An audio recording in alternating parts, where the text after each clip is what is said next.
নমস্কার, আপনাদের সকলকে স্বাগত হাই নিউজ নেটওয়ার্কের কার দায়িত্বে তিলোত্তমা অনুষ্ঠানের। সত্যি সত্যি তিলোত্তমা কলকাতা শহর, কল্লোলিনী তিলোত্তমা নাম দিয়েছিলেন, মানে তাকে এই সম্বোধনে রেখেছিলেন কবি জীবনানন্দ দাশ।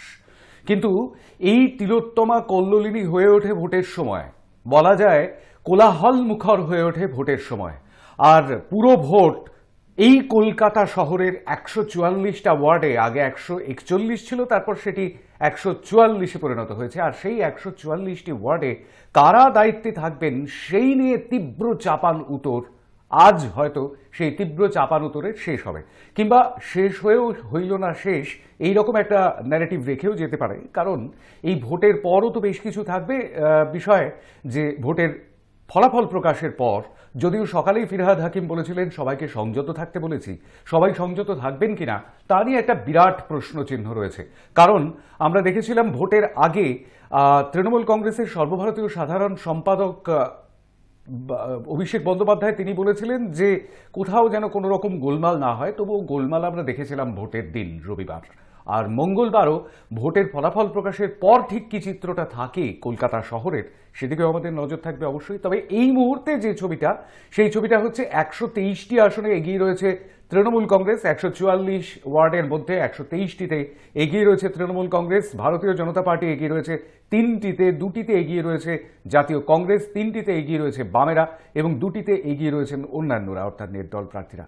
কিন্তু যে দুটি জায়গা নিয়ে চিন্তা অবশ্যই ছিল, একটা জট পাকিয়েছিল, একটি হলো সচ্চিদানন্দ বন্দ্যোপাধ্যায়, অন্যটি তনিমা চট্টোপাধ্যায়। সেখানে দুজনেই কিন্তু বেশ খানিকটা পিছিয়ে রয়েছেন তৃণমূল প্রার্থীর থেকে। সুতরাং সেদিকে আমাদের অবশ্যই নজর থাকবে 144টি ওয়ার্ডের দিকে। এই মুহূর্তে যে ফলাফল পাওয়া যাচ্ছে তাতে বেহালায় এগিয়ে রয়েছেন রত্না চট্টোপাধ্যায়, 82 নম্বর ওয়ার্ডে এগিয়ে রয়েছেন ফিরহাদ হাকিম, এবং সজল ঘোষ তিনি 50 নম্বর ওয়ার্ডে ভারতীয় জনতা পার্টির প্রার্থী, তিনি এগিয়ে রয়েছেন। দেবাশিস কুমার 85 নম্বর ওয়ার্ডে এগিয়ে রয়েছেন। মোটের ওপর যারা হেভিওয়েট তারা সকলে এগিয়ে রয়েছেন। 22 নম্বর ওয়ার্ডে ভোটের দিন তুলকালাম হয়েছিল, সেখানে বিজেপি প্রার্থী মীনা দেবী পুরোহিত এই মুহূর্তে এগিয়ে রয়েছেন। 2015তেও তাঁরই জেতা সিট ছিল এটি, 5 বারের কাউন্সিলর তিনি, এবার জিতলে 6 বার হবে। মালা রায় 88 নম্বর ওয়ার্ডে এগিয়ে রয়েছেন। যাদবপুরের বিধায়ক মলয় মজুমদার, মানে দেবব্রত মজুমদার, তিনিও এগিয়ে রয়েছেন 97 নম্বর ওয়ার্ডে। প্রাক্তন ক্রিকেট প্রশাসক 48 নম্বরে বিশ্বরূপ দে, তিনিও এগিয়ে রয়েছেন তৃণমূল কংগ্রেসের প্রার্থী হয়ে। 11 নম্বর ওয়ার্ডে তৃণমূল কংগ্রেস প্রার্থী অতীন ঘোষ এগিয়ে রয়েছেন। 31 নম্বর ওয়ার্ডে এগিয়ে রয়েছেন তৃণমূল প্রার্থী পরেশ পাল। এই মুহূর্তে 16টি বড়োর 144টি ওয়ার্ডের গণনা হচ্ছে 11টি কেন্দ্রে গোটা কলকাতা জুড়ে, নিশ্চিত নিরাপত্তা। আর তারই মাঝে কার দায়িত্বে তিলোত্তমা নিয়ে আমাদের সঙ্গে আলোচনায় যারা যোগ দিয়েছেন তাদের সঙ্গে আলাপ করিয়ে দিয়ে আমাদের সঙ্গে রয়েছেন রাজনৈতিক বিশ্লেষক নীলাদ্রি বন্দ্যোপাধ্যায়, স্বাগত জানাই আপনাকে। আমাদের সঙ্গে রয়েছেন মানবাধিকার আন্দোলনের নেতা অসীম গিরি, স্বাগত জানাই আপনাকে। এবং আমাদের সঙ্গে রয়েছেন জাতীয় কংগ্রেসের প্রবক্তা সুমন গঙ্গোপাধ্যায়, স্বাগত জানাই আপনাকে। আমার মনে হয় নেটওয়ার্কে কিছু একটা সমস্যা হয়েছে সুমনের, অবশ্যই সেটি থেকে বেরিয়ে আসবেন তিনি কিছুক্ষণের মধ্যে। কিন্তু এই মুহূর্তে আমি যদি এই মুহূর্তের ছবিটা কি, সেই ছবিটা একটুখানি বোঝবার চেষ্টা করি। অর্থাৎ যা প্রত্যাশিত ছিল সেই প্রত্যাশা মতোই কি ফলাফল হলো? নীলাদ্রি বন্দ্যোপাধ্যায়ের কাছে আমি প্রথমে যাব। না, এখন অবধি যা দেখতে পাচ্ছি শান্তম, 144টার মধ্যে 134টায় তৃণমূলে গিয়ে, 3টে বিজেপি, 3টে বাম, 2টো কংগ্রেস, 2টো নির্দল। অর্থাৎ তৃণমূল কংগ্রেসের যে একাধিপত্য আশা করা গেছিল সেই আশাই পূর্ণ হচ্ছে, এবং এর বাইরে কিছু হওয়ার ছিল না। কারণ রোববার ভোটের নামে আমরা যে প্রহসন দেখেছি তাতে এই ফলই মানুষ আশা করতে পারে, বরঞ্চ আরো ভালো করা উচিত ছিল তৃণমূল কংগ্রেসের। তারা 140-এর বেশি পাওয়া উচিত, যে ধরনের প্রহসন তারা করেছে। এবার ব্যাপারটা হচ্ছে এবারে পুরো ভোট কিন্তু গতবারের থেকে কম পড়েছে। আমরা যদি মনে রাখি 52% মতো ভোট পড়েছিল 3টে অবধি, কিন্তু এই 52% বেড়ে হঠাৎ 63% হয়ে গেল শেষ 2 ঘন্টার ভোটে। যেটা হয়েছে এবারের ভোটে বহু কেন্দ্রে, যেসব ভোটাররা ভোট দেননি, কারণ তৃণমূল জিতবে এটাই মানুষ মনে করেছিল, নতুন করে তারা উৎসাহ দেখাননি ভোট দিতে যাওয়া, যেহেতু ফলাফলটা সবারই জানা ছিল। সেই যে ভোটাররা আসেননি তাদেরও বহু ভোটারের ছাপ্পা ভোট পড়ে গেছে, এবং ঠিক এই কারণে শেষ 2 ঘন্টায় যে একটা বিরাট ভোটের সার্জ, এটাই কারণ।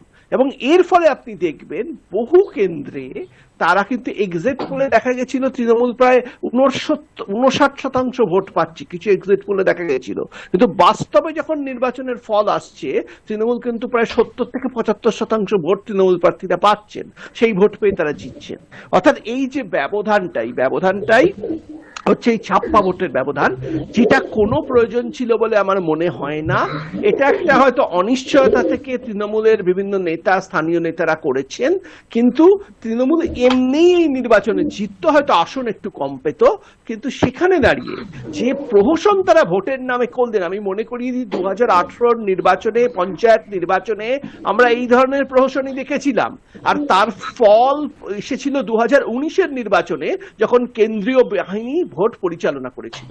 আমার ভয় যেটা হচ্ছে ভবিষ্যতে যেভাবে অতীতে এটা বুমেরাং হয়ে তৃণমূলের দিকে ফিরে এসছে, তৃণমূলের আসন মনে করি 2019-এ 34 থেকে 22-এ পশ্চিমবঙ্গে নেমে এসেছিল, সে একইভাবে এটা বুমেরাং হয়ে আবার না ফিরে আসে তৃণমূল কংগ্রেসের দিকে, কারণ এই অপ্রয়োজনীয় রিগিংটাই কিন্তু মানুষ ভালো চোখে দেখছেন না।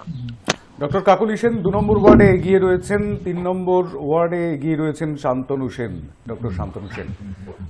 তিনি রাজ্যসভার সাংসদও। যাই হোক, আমি একটুখানি বুঝবার চেষ্টা করব যে সত্যি সত্যি যে বিষয়টা বললেন নীলাদ্রি বন্দ্যোপাধ্যায়, একটা বিষয় তো বলতেই হবে, সেটা হচ্ছে গতকালও যে বিষয়টি বলেছিলাম, সেটা হচ্ছে একটি নির্বাচনে জেতার উদ্দেশ্য হলো পরবর্তী নির্বাচনে জয়ের প্রস্তুতি। অর্থাৎ 2021-এর বিধানসভা নির্বাচন, সেই 2021-এর বিধানসভা নির্বাচনের যে জয়, সেই জয়টাকে সামনে রেখে, অর্থাৎ উন্নয়নের যে ছবিটা সামনে রেখে তৃণমূল প্রার্থীরা ভোট চেয়েছেন এবার এই 144টি কেন্দ্রে, সেই প্রভাবটাই কি পড়ল 144টি কেন্দ্রের ভোটের ওপর? সকালে ফিরহাদ হাকিমও বলছিলেন যে মানুষ ভোট দিয়েছেন, দিকে দিকে চারিদিকে তৃণমূল জিতবে।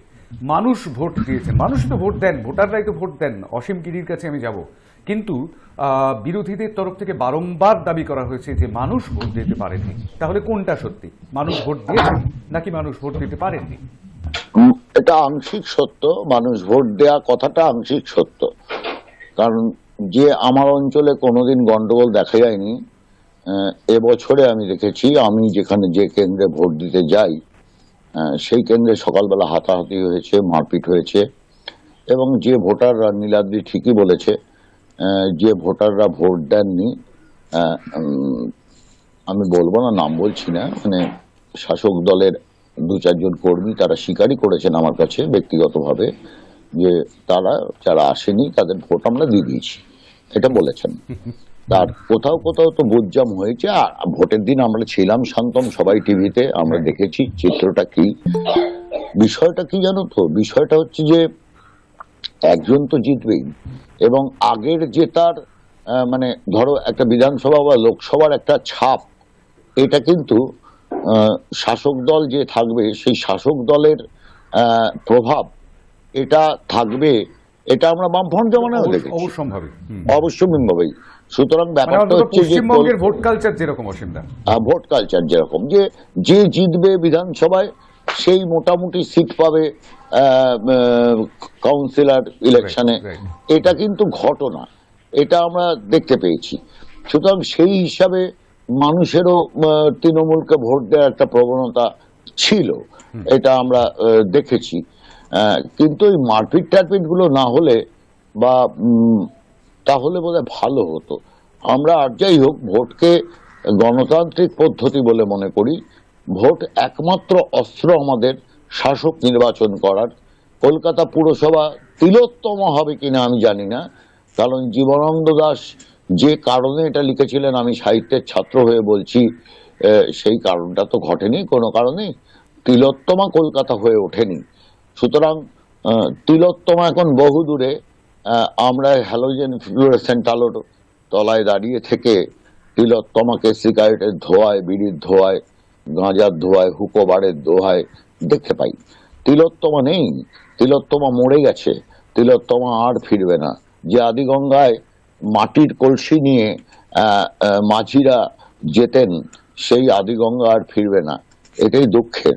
আমি আমার জীবৎকালে তো আর দেখতে পাবোই না, আমাদের পরবর্তী প্রজন্ম তারাও দেখতে পাবে বলে আমার অন্তত মনে হয় না। সুতরাং শাসক যাই হোক, দেখো, নতুন বোতল কিন্তু আসলে পুরনো মদ, বিষয়টা এরকম অনেকটা। সুতরাং বা এই সকালবেলায় শীতের সকালে বলা যেতে পারে নতুন কাপে পুরনো কফি বা পুরনো কপি, হ্যাঁ কিন্তু কফিটা সেটাও ঠান্ডা বলা হয়ে যেতে গেলে পারে। সত্যি সত্যি সেটা বিস্বাদ লাগবে। যাই হোক, হ্যাঁ, আমি কিন্তু, আমি হ্যাঁ। আমি একটুখানি জানিয়ে দেওয়ার চেষ্টা করবো, সেটা হচ্ছে ইতিমধ্যে 4টি ওয়ার্ডের খবর চলে এসেছে। 117 নম্বর ওয়ার্ডে অমিত সিং জিতেছেন, 118 নম্বর ওয়ার্ডে তার পিতা তারক সিং জিতেছেন, তৃণমূল কংগ্রেসের প্রার্থী। 119 নম্বরে কাকলি বাগ জিতেছেন। 85 নম্বরে 10,000-এরও বেশি ভোটে জিতেছেন রাসবিহারীর বিধায়ক দেবাশিস কুমার। এই এই ফলাফল সামনে এসেছে, অর্থাৎ এবার জয়ের বিষয়গুলো সামনে চলে আসবে, কারণ 13 থেকে 16 রাউন্ড গণনা হচ্ছে প্রত্যেকটা ওয়ার্ডে, আর সেই জায়গা থেকে সেটা অত্যন্ত দ্রুতই হচ্ছে বলা যেতে পারে। 144টা ওয়ার্ডের ফলাফল আমার মনে হয় যে দুপুরের মধ্যেই আমরা হাতে পেয়ে যাব। আমি একটু সুমনের কাছে যাব, সুমন গঙ্গোপাধ্যায়ের কাছে যাব। সেটা হচ্ছে যে বলা হচ্ছিল এরকমটাই যে ভোটের দিন আমরা দেখছিলাম যে কংগ্রেসের তরফ থেকে দাবি করা হচ্ছিল বারংবার যে বেশিরভাগ জায়গাতেই লড়াইটা হচ্ছে কংগ্রেস এবং তৃণমূল কংগ্রেসের মধ্যে। তো সেক্ষেত্রে কংগ্রেস অনেকটাই পিছিয়ে পড়েছে, যেমনটা বিধানসভাতেও পিছিয়ে পড়েছিল কংগ্রেস এবং বামেরা, ঠিক সেই রকমই ফলাফল হলো পুরো ভোটেও। মানে ফলাফল এখনো পর্যন্ত পরিষ্কার প্রকাশিত হয়নি পুরোটা, কিন্তু তা সত্ত্বেও যেরকমটা আর্লি ট্রেন্ডস দেখা যাচ্ছে এখনো পর্যন্ত সকাল 8টা থেকে গণনা শুরু হয়েছে। সুমন গঙ্গোপাধ্যায়। না দেখো, সুমন প্রথমে সুমন সবাই- সুমন একটুখানি পারমিশন নিয়ে আমি একটুখানি দুজনকে ইন্ট্রোডিউস করে দিতে চাইবো। সেটা হচ্ছে আমাদের সঙ্গে আজকের আলোচনায় যোগ দিয়েছেন বাম ছাত্রনেতা শুভজিৎ সরকার, স্বাগত জানাই আপনাকে। এবং আমাদের সঙ্গে যোগ দিয়েছেন তৃণমূল যুবনেতা সাবির আলী, স্বাগত জানাই আপনাকে। সুমনের বক্তব্য শুনবো। সুমন। না দেখো, মানে প্রথমেই বলি, আমি ভেবেছিলাম হয়তো এখনই 144টা ভোটের মানে ফলাফল ঘোষণা হয়ে যাবে, কারণ চারদিকে তো লুটের কাউন্টিং চলছে, মানে ভোট লুটের কাউন্টিং চলছে, এটা মানুষের ভোটের কাউন্টিং চলছে না। প্রথমেই যেটা বলে রাখি, যে দেখো, প্রথমে আমি যেটা বলি যে যেহেতু আছে, মানে আমি শুরু করছি অন্যরকম ভাবে সায়ন্তন। আমি প্রথমে 3টে কথা বলতে চাই। ছি তৃণমূল, ছি মমতা বন্দ্যোপাধ্যায়, ছি অভিষেক বন্দ্যোপাধ্যায়। এতটাই নোংরা পর্যায়ে চলে গেছে তৃণমূল কংগ্রেস যে আজকে আমাদের কালো ফেট্টি বেঁধে এখানে আসতে হচ্ছে। আজকে আমাদের সমস্ত প্যানেলিস্টরা কালো ফেট্টি বেঁধে এসেছি, কারণ 16 নম্বর ওয়ার্ডে আমার যিনি প্রার্থী ছিলেন রবি দাস, ভোটের দিন 10:30টার সময় তাকে রাস্তায় জামা প্যান্ট খুলে নেকেট করে তাকে মারা হয়েছে। সেই ভদ্রলোক এখন একটি সরকারি হাসপাতালে মৃত্যুর সঙ্গে লড়াই করছে। আর এই তোলামূল যারা আছে, তারা তোলামূল তাদের তোলাবাজিকে বজায় রাখতে একের পর এক মানে বিরোধী প্রার্থীদেরকে মারধর করে। শুধু তাই নয়, 56 নম্বর ওয়ার্ডে আমরা প্রার্থীকেও মারধর করা হয়েছে। এবার তুমি যে কথাটা বলছিলে, দেখো এটা তো সত্যি কথা, মানুষ তো ভোট দিয়েছে, কিন্তু সেই মানুষটা হচ্ছে বহিরাগত মানুষ। বেশিরভাগ জায়গাতে বহিরাগত মানুষটাই ভোট দিয়েছে। এমনকি এমন খবরও আছে 11 থেকে 12 বছরের যারা মানুষ, যাদের এখন ভোটাধিকার হয়নি, তারা পর্যন্ত ভোট দিয়েছে। সুতরাং এই অসিন্দা যে বা নীলাদ্রি যেটা বললেন যে এই ভোটে তো মানে আমি তো ভেবেছিলাম 144টা ভোটেরই এখন কাউন্টিং এর রেজাল্ট বেরিয়ে যাবে। খুব অবাক লাগছে এত সময় লাগছে, কারণ ভোট তো হয়নি, ভোটের নামে প্রহসন হয়েছে। এক তো উন্নয়ন যখন কথা বলছেন মমতা বন্দ্যোপাধ্যায়, যখন বলছেন এত উন্নয়ন হয়েছেন, তাহলে এত ছাপ্পা কেন, এত প্রহসন কেন, এত মারধর কেন, এত বিরোধীদের উপর আক্রমণ কেন? কংগ্রেস এগিয়ে পিছিয়ে বড় ব্যাপার নয়। তুমি নিশ্চয়ই জানো শান্তম, তুমি তোমার সাংবাদিকরা আছেন, তুমি নিজেও একটি চ্যানেলে আছো। ভোটের দিন কিন্তু কংগ্রেস প্রার্থীরা, কংগ্রেসের কর্মীরা কার্যত চোখে চোখ রেখে তৃণমূল কংগ্রেসের বিরুদ্ধে প্রতিবাদ করেছে। তার ফল হচ্ছে এই রবিদাস একাধিক ওয়ার্ডে ছাপ্পা ভোটকে আটকে দিয়েছিল। তার জন্য তাকে বাড়িতে, সে যখন দোকানে চা খেতে গেছিল 11:30টার সময়, তাকে রাস্তায় ফেলে মারা হয়েছে। সুতরাং কংগ্রেস ভোট আসন সংখ্যা পেলো কি না পেলো বড় ব্যাপার নয়, বড় ব্যাপার হচ্ছে চোখে চোখ রেখে এই অন্যায়ের বিরুদ্ধে, সন্ত্রাসের বিরুদ্ধে, ছাপ্পাবাজির বিরুদ্ধে প্রতিবাদ কংগ্রেস করতে পেরেছে। এটাই সবচেয়ে বড় ব্যাপার। এইটাই আমরা মনে করি প্রাথমিকভাবে আমাদের জয়। আর তৃণমূল তো ভেবেছিল, তৃণমূলে আমি একাধিক ক্যান্ডিডেটকে বলতে শুনেছি যে বিরোধী শূন্য পৌরসভা করব। সেই জায়গায় দাঁড়িয়ে কংগ্রেস অন্তত 2টো আসনে যথেষ্ট ভালোভাবে এগিয়ে আছে। এটা আমরা বলতে পারি যে কংগ্রেস অন্তত এই পৌরসভাকে বিরোধী শূন্য হতে দেবে না, এটা আমরা জোর গলায় বলতে পারি শান্তম। এটাই আমাদের জয়। আমি জানি না সত্যি সত্যি বিরোধী শূন্য হবে কিনা, নাকি 144-এ 144 হবে। আমি একটু সাবিরের কাছে অবশ্যই যাব, কিন্তু তার আগে একটু শুভজিতের কাছে ঘুরে আসবো। শুভজিৎ, এখনো পর্যন্ত যা ফলাফল, তাতে বামেরা গতবার 15টি আসনে জিতেছিল, এবার ডাবল ফিগারে পৌঁছতে পারবে কিনা সেই নিয়ে একটা বেশ খানিকটা সন্দেহ ইতিমধ্যেই তৈরি হয়ে গিয়েছে, কারণ 134টি আসনে এগিয়ে গিয়েছে তৃণমূল কংগ্রেস। শুভজিৎ সরকার। দেখুন, বামেরা ডাবল ফিগারে পৌঁছাতে পারবে না সেটা নিয়ে এখন আলোচনা করাটাই বৃথা। তার কারণ গত পৌরসভা নির্বাচনের পরে যে পরিস্থিতি সম্মুখীন বামপন্থীরা হয়েছে বা যেই জায়গা থেকে গেছে, এবং যেই নির্বাচনটা হয়েছে এই দুদিন আগে, গত পরশুদিন, সেখানে দাঁড়িয়ে থেকে তো কোনো দলেরই 2-0 কেন আসন পাওয়ারই কথা না, অন্য অন্য রাজনৈতিক দলের। তাও দাঁড়িয়ে থেকে দেখলাম এখনো যা ট্রেন দেখতে পেলাম বিভিন্ন চ্যানেল মারফত, আপনাদের এখানে মারফত, যে বামপন্থীরা 3টে আসনে, বিজেপি 3টে এবং কংগ্রেস 2টো আসনে জয়লাভ করেছে বা এগিয়ে রয়েছে। আর বাকিটায় তৃণমূল কংগ্রেস জিতে গেছে, অধিকাংশটাই জিতে রয়েছে এবং লিড করছে। এবং এছাড়াও দেখলাম দুটোতে অন্যান্য নির্দল এগিয়ে আছে। হ্যাঁ হ্যাঁ হ্যাঁ, ওটা বলছি। দুটোতে নির্দলরা এগিয়েছেন এবং একটা বোধহয় ওনারা জিতেছেন, এখন অব্দি সার্টিফিকেট দেওয়া হয়নি, কিন্তু বোধহয় জিতে গেছে। বেহালার সাইডের দিকেরই ওয়ার্ড হবে, বেহালার দিকে বা পোর্টের দিকের ওয়ার্ড, মানে 100-র পরের দিকে। তো সেইখানে দাঁড়িয়ে থেকে এখানে এটা আলোচনাটা করাটাই বৃথা যে বামপন্থীরা 2টো আসন পাবে, মানে 2 ফিগারের আসন পাবে না অন্যরা 2 ফিগারের আসন পাবে।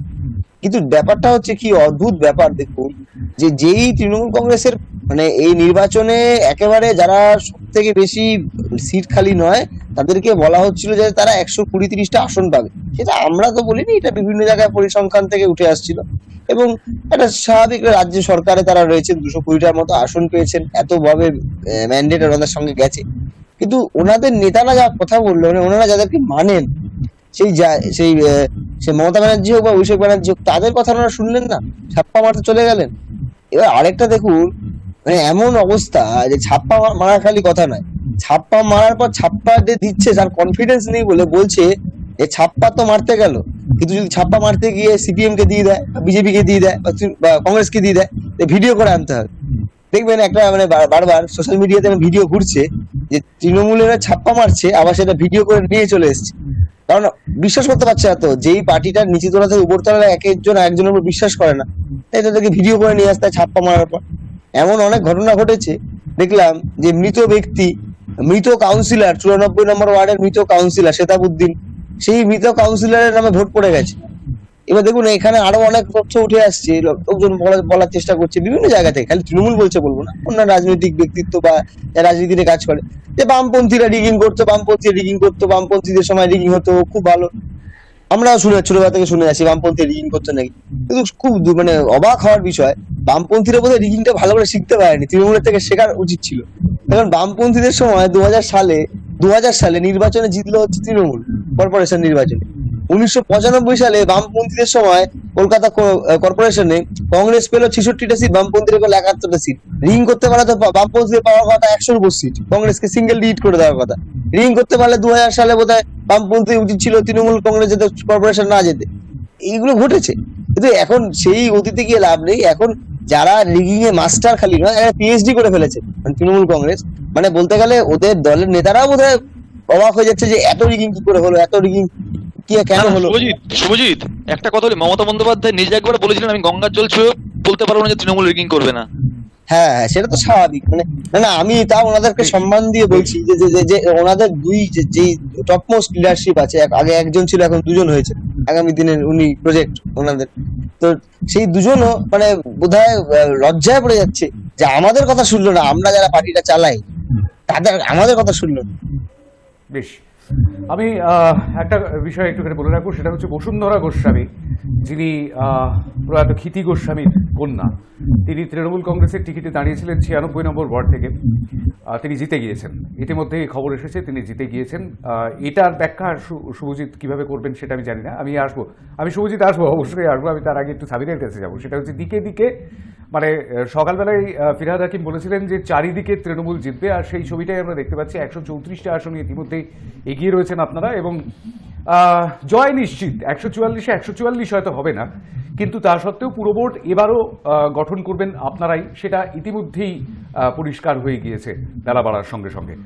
তো সেটাকে কিভাবে ব্যাখ্যা করবেন? মানুষ ভোট দিয়েছেন এবং আপনারা জিতেছেন, সেই বিষয়টাতে বিরোধীদের বক্তব্য হচ্ছে মানুষকে ভোট দিতে দেননি। না দেখুন, এবারে আমরা তো টার্গেট করেইছিলাম 135 থেকে 140 আসন পাবো, তো সেই টার্গেট নিয়ে আমরা এগোচ্ছিলাম। তো আমাদের মানুষ তাদের যে, কারণ আমরা যে কাজ বিধানসভার নিরিখে যে কাজ হয়েছে, ভোটের নিরিখে আমাদের যে সব জায়গায় আমাদের কাজ করেছি, তার নিরিখে আমরা একটা এক্সপেকটেশন করেছিলাম কি 135টা থেকে আসন পাবো। তো সেই দিকে আমরা এগোচ্ছি, মানুষ আমাদের ভোট দিয়েছে। বিরোধীরা ওদের কাজ বিরোধিতা করা, কিন্তু নিম্নমানের বিরোধিতা করছে। দেখুন, মানুষ ভোট দিয়েছে, মানুষ ভোট না দিলে পুরো ভোট, যদি কোনো পোলিং বুথে 700 ভোট থাকে, 700 ভোটই ছাপ্পা হয় না। এটা একদম এটা একদম ভুলভাল কথা। হ্যাঁ দেখুন, কিছু উৎসাহ ভালো, অতি উৎসাহ খারাপ। কিছু অতি উৎসাহী ছেলেরা হয়তো কয়েকটা বিক্ষিপ্ত ঘটনা ঘটেছে, কিন্তু কয়েকটা সব জায়গায় এমন হয়নি। মানুষ ভোট দিয়েছে, মানুষ সব জায়গায় ভোট দিয়েছে। আর এই জন্যই দেখুন, ভোট দিয়েছে বলে আজকে মানুষ ভোট দিয়েছে বলে বিজেপি আজ বিরোধিতা থেকে সরে যাচ্ছে, আবার বামপন্থী ভাইরা বিরোধী আসনের দিকে এগোচ্ছে, কংগ্রেস আসছে। এটা ভালো লক্ষ্য। সব জায়গায় আপনাদের এবারে বিরোধী কলকাতার মুখে আমরা দেখতে পেয়েছি কংগ্রেস সিপিএম এর পতাকা দেখতে পেয়েছি, ক্যান্ডিডেটরা বাড়ি বাড়ি গিয়ে প্রচার করেছে, প্রচারে কোনো বাধা নেই, পুলিং এজেন্ট বসেছে সব জায়গা। যেখানে আসলে আপনাদের কাছে পুলিং এজেন্ট ছিল না, সিপিএম কংগ্রেস বিজেপির কাছে পুলিং এজেন্ট ছিল না, যেখানে ছিল সেখানে বসেছে, নির্বিঘ্নে ভোট হয়েছে, মানুষ ভোট দিয়েছে। কয়েকটা বিক্ষিপ্ত ঘটনা ছাড়া সব জায়গায় শান্তিপূর্ণ ভোট হয়েছে। আমার তো মনে হয় না কোন জায়গায় কলকাতার বুকে 144টা ওয়ার্ড, কয়েকটা ওয়ার্ড ছাড়া সব জায়গায় শান্তিপূর্ণ ভোট হয়েছে। আসলে আপনাদের মানুষ প্রত্যাখ্যান করেছে, এটা মেনে নিন। মানুষের রায়কে মাথা পেতে নেওয়া স্বীকার করুন। যদি আমাদের বিরুদ্ধে রায় হতো আমরাও সেটা স্বীকার করতাম। মানুষ আপনাদের প্রত্যাখ্যান করেছে, আর আপনাদের সাংগঠনিক স্তরটা অনেকটাই দুর্বল। আমি একজন পার্টি ওয়ার্কার হিসেবে নয়, একজন কলকাতার বাসিন্দা হিসেবে বলবো, নিজেদের সংগঠনকে আপনারা শক্তিশালী করুন, সংগঠন শক্তিশালী করে আপনারা বিরোধিতা করুন। শুধুমাত্র কাদা ছড়াছড়ি না করে রাজনৈতিক সৌজন্যতা বজায় রাখুন। আর বিরোধিতা নৈতিকতার বিরোধিতা করুন। বিরোধী মানে বিরোধ করুন, কিন্তু সব জিনিসে বিরোধিতার একটা সিস্টেম থাকে, সেই জায়গায় আপনারা বিরোধ করুন।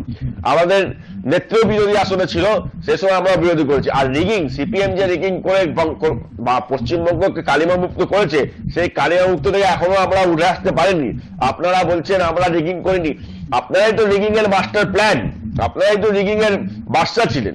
সেই জায়গায় এখন তো মানুষ ভোট প্রয়োগ করতে পারছে, মানুষ তার ভোটাধিকার দিচ্ছে। আর সেটা আজকের বিষয়, আজকে আনন্দের দিন। আজকে কলকাতার মানুষ তাদের কলকাতা পুরো সবুজ জায়গায় ভরে যাচ্ছে। মানুষের ভালোবাসা, মানুষের প্রেম এত আমরা পাচ্ছি, কলকাতার বুকে পুরো সবুজ হবে। সব জায়গা মানুষের ভালোবাসা আছে। আমাদের দায়িত্ব আরো বাড়লো। আজ থেকে আমাদের দায়িত্ব কলকাতার নাগরিকদের প্রতি আরো বাড়লো, আরো দায়িত্বশীল হয়ে আমাদের কাজ করতে হবে। বিরোধীদেরও তাদের সুযোগ দিতে হবে। প্রত্যেক জায়গায় তাদের কোন রকম যদি বিরোধিতা মিটিয়ে আসুন, কলকাতার উন্নয়নে আমরা একসাথে এগোই, কলকাতাকে সুন্দর করি, আমাদের শহর আরো সুন্দর করে কলকাতাকে এগিয়ে নিয়ে যাই। বাহ, এইটা একটা খুব ভালো মেসেজ বলতেই হবে, সেটা অস্বীকার করবার কিছু নেই। কিন্তু গতবার যেরকমটা হয়েছিল 114 আর অন্যদিকে 30, অর্থাৎ বাম, কংগ্রেস, বিজেপি এবং অন্যান্যরা পেয়েছিলেন 30টি আসন। কিন্তু এবার বোধহয় কোনো বিরোধী এককভাবে ডাবল ফিগারে পৌঁছতে পারবেন কিনা জানি না, কিন্তু আমি আসবো, শুভজিৎ আসবো অবশ্যই। আমি তার আগে নীলাদ্রি বন্দ্যোপাধ্যায়ের কাছে যাবো। সেটা হচ্ছে যে ম্যাজিক ফিগার তো পার হয়ে গেছেন বহুক্ষণ আগে তৃণমূল কংগ্রেস, কিন্তু এই মুহূর্তে যে ছবিটা দেখা যাচ্ছে সেটা হচ্ছে অ্যাবসলিউট মেজরিটির পথে। কলকাতা পুরসভা এমন একটি প্রতিষ্ঠান যেটি স্বায়ত্ত শাসনের একেবারে মানে তৃতীয় স্তরের যে স্বায়ত্তশাসন, সেই স্বায়ত্তশাসন। তো সেই জায়গা থেকে এই অ্যাবসলিউট মেজরিটি বেশ খানিকটা সমস্যা তৈরি করতে পারে কি পরবর্তীতে?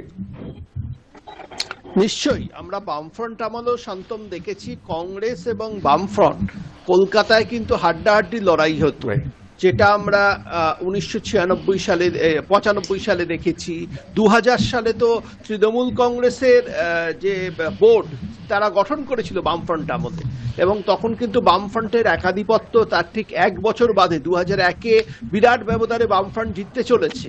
সেই সময় দাঁড়িয়ে তৃণমূল কংগ্রেস বোর্ড গঠন করেছিল। অর্থাৎ কলকাতার যে রাজনৈতিক সংস্কৃতি, সেইটা কিন্তু কোথাও ক্ষুণ্ণ হচ্ছে।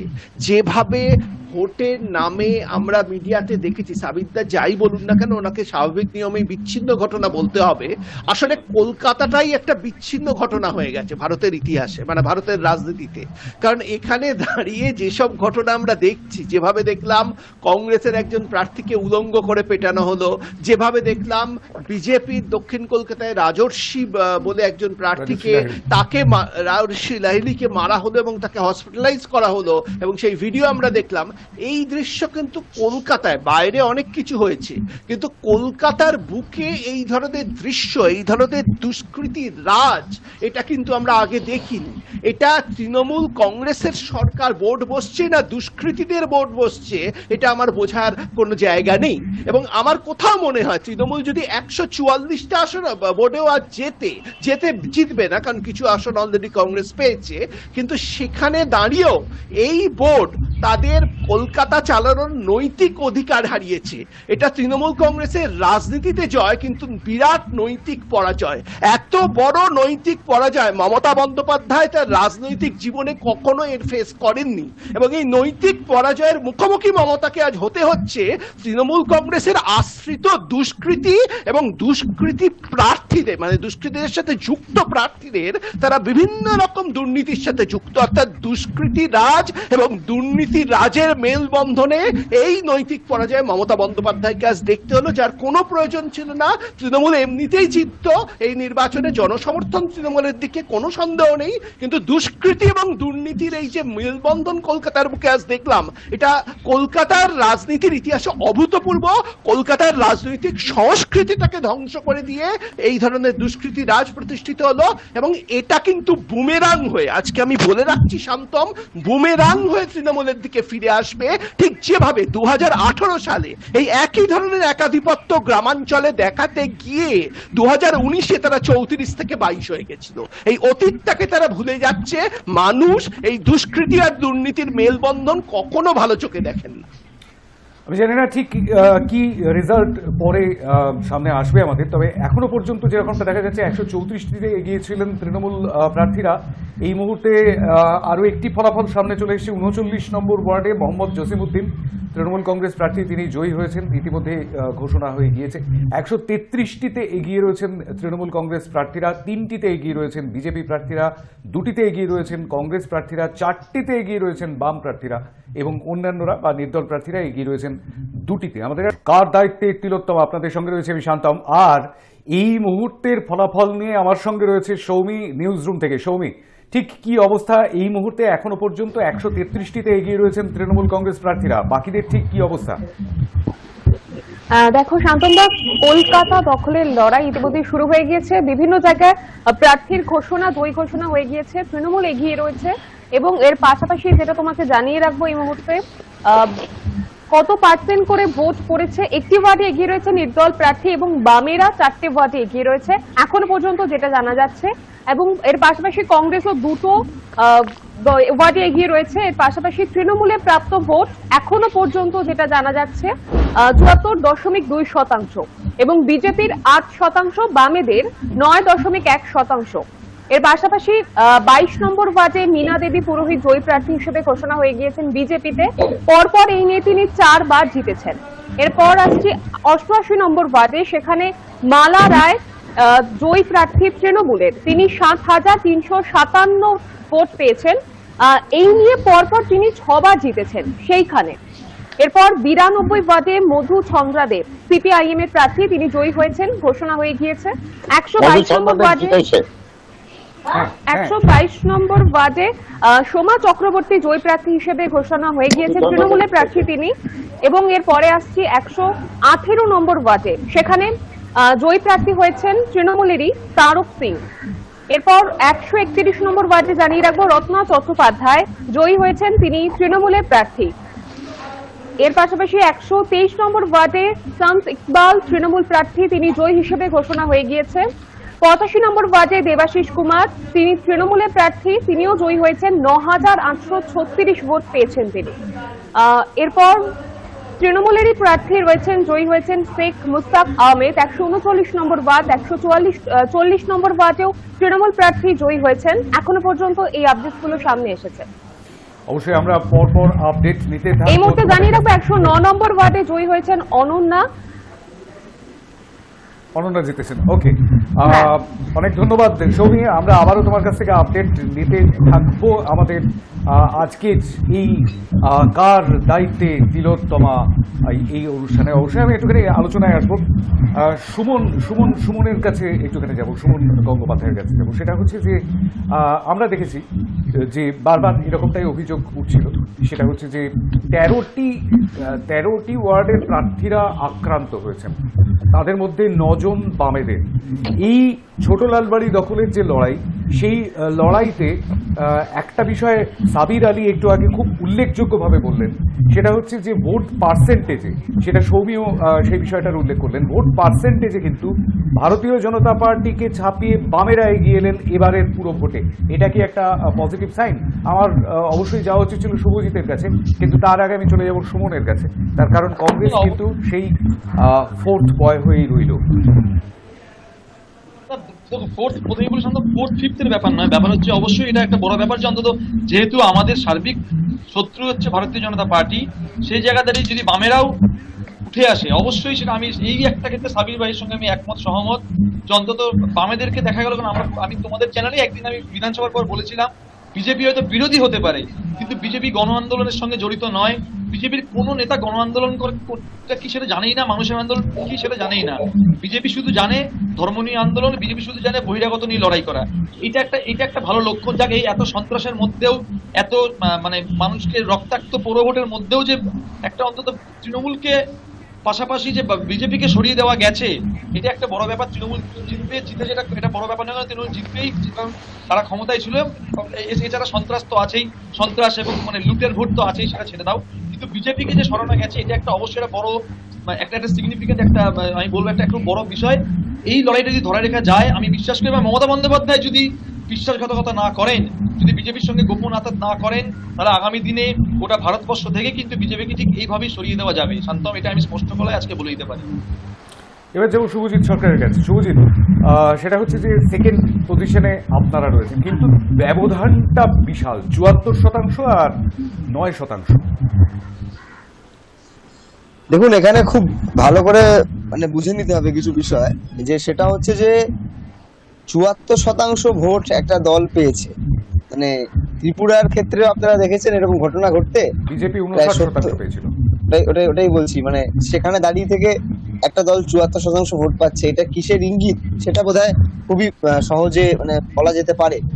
কিন্তু ব্যাপারটা হচ্ছে, দেখুন এখানে দাঁড়িয়ে থেকে যেটা মাথায় রাখতে হবে, আপনারা সবাই বলছেন যে 4টে আসনে আমরা এগিয়ে রয়েছি এবং একটা অলরেডি জয়লাভ করেছি, 3টেতে এগিয়ে রয়েছি, সব মিলিয়ে 4টে। এখানে দেখুন, এখানে আমরা তো প্রথম দিন থেকেই বলে আসছি, নির্বাচন যদি ফেয়ারলি হয় তাহলে আমরা ভালো রেজাল্ট করব। ঠিক তাই হচ্ছে, আমরা যেখানে যেখানে নির্বাচন সংগঠিত হয়েছে সেখানে সেখানে আমাদের রেজাল্ট ভালো হচ্ছে। কিন্তু ব্যাপারটা হচ্ছে, অধিকাংশ জায়গাতেই তো নির্বাচনটা ঠিকভাবে সংগঠিত হয়নি, তাহলে সেটা আপনি কিভাবে বিচার করবেন এখানে দাঁড়িয়ে থেকে? এখানে একটা প্রশ্ন তুলে উঠেছে যে বামেদের হাত এজেন্ট নেই। বামপন্থীরা কিন্তু বিরোধী দল, একমাত্র বিরোধী দল যারা বলেছিল যে এই কর্পোরেশন ভোটে যেই ওয়ার্ডের ভোটার সেই ওয়ার্ডেই খালি এজেন্ট হতে পারবে। যদি লোক না থাকে, মানে তৃণমূল কথা বাদ দিই, বাকি বিরোধী দলের কথা বলছি আমি, বিজেপি এরকম কথা বলেনি। যেই ওয়ার্ডের ভোটার, আপনি যদি সাপোজেটলি 2 নম্বর ওয়ার্ডের ভোটার হন, আপনি 2 নম্বর ওয়ার্ডের বুথে আপনি এজেন্ট হতে পারবেন, আপনি অন্য জায়গার কোনো জায়গায় এজেন্ট হতে পারবেন না। এই কথা কিন্তু আমরা বলেছি। সুজিত একটু আটকাছে, সন্তোষ পাঠক মনে হয় জয়ী হয়েছে, একটু এটা একটা ভালো খবর।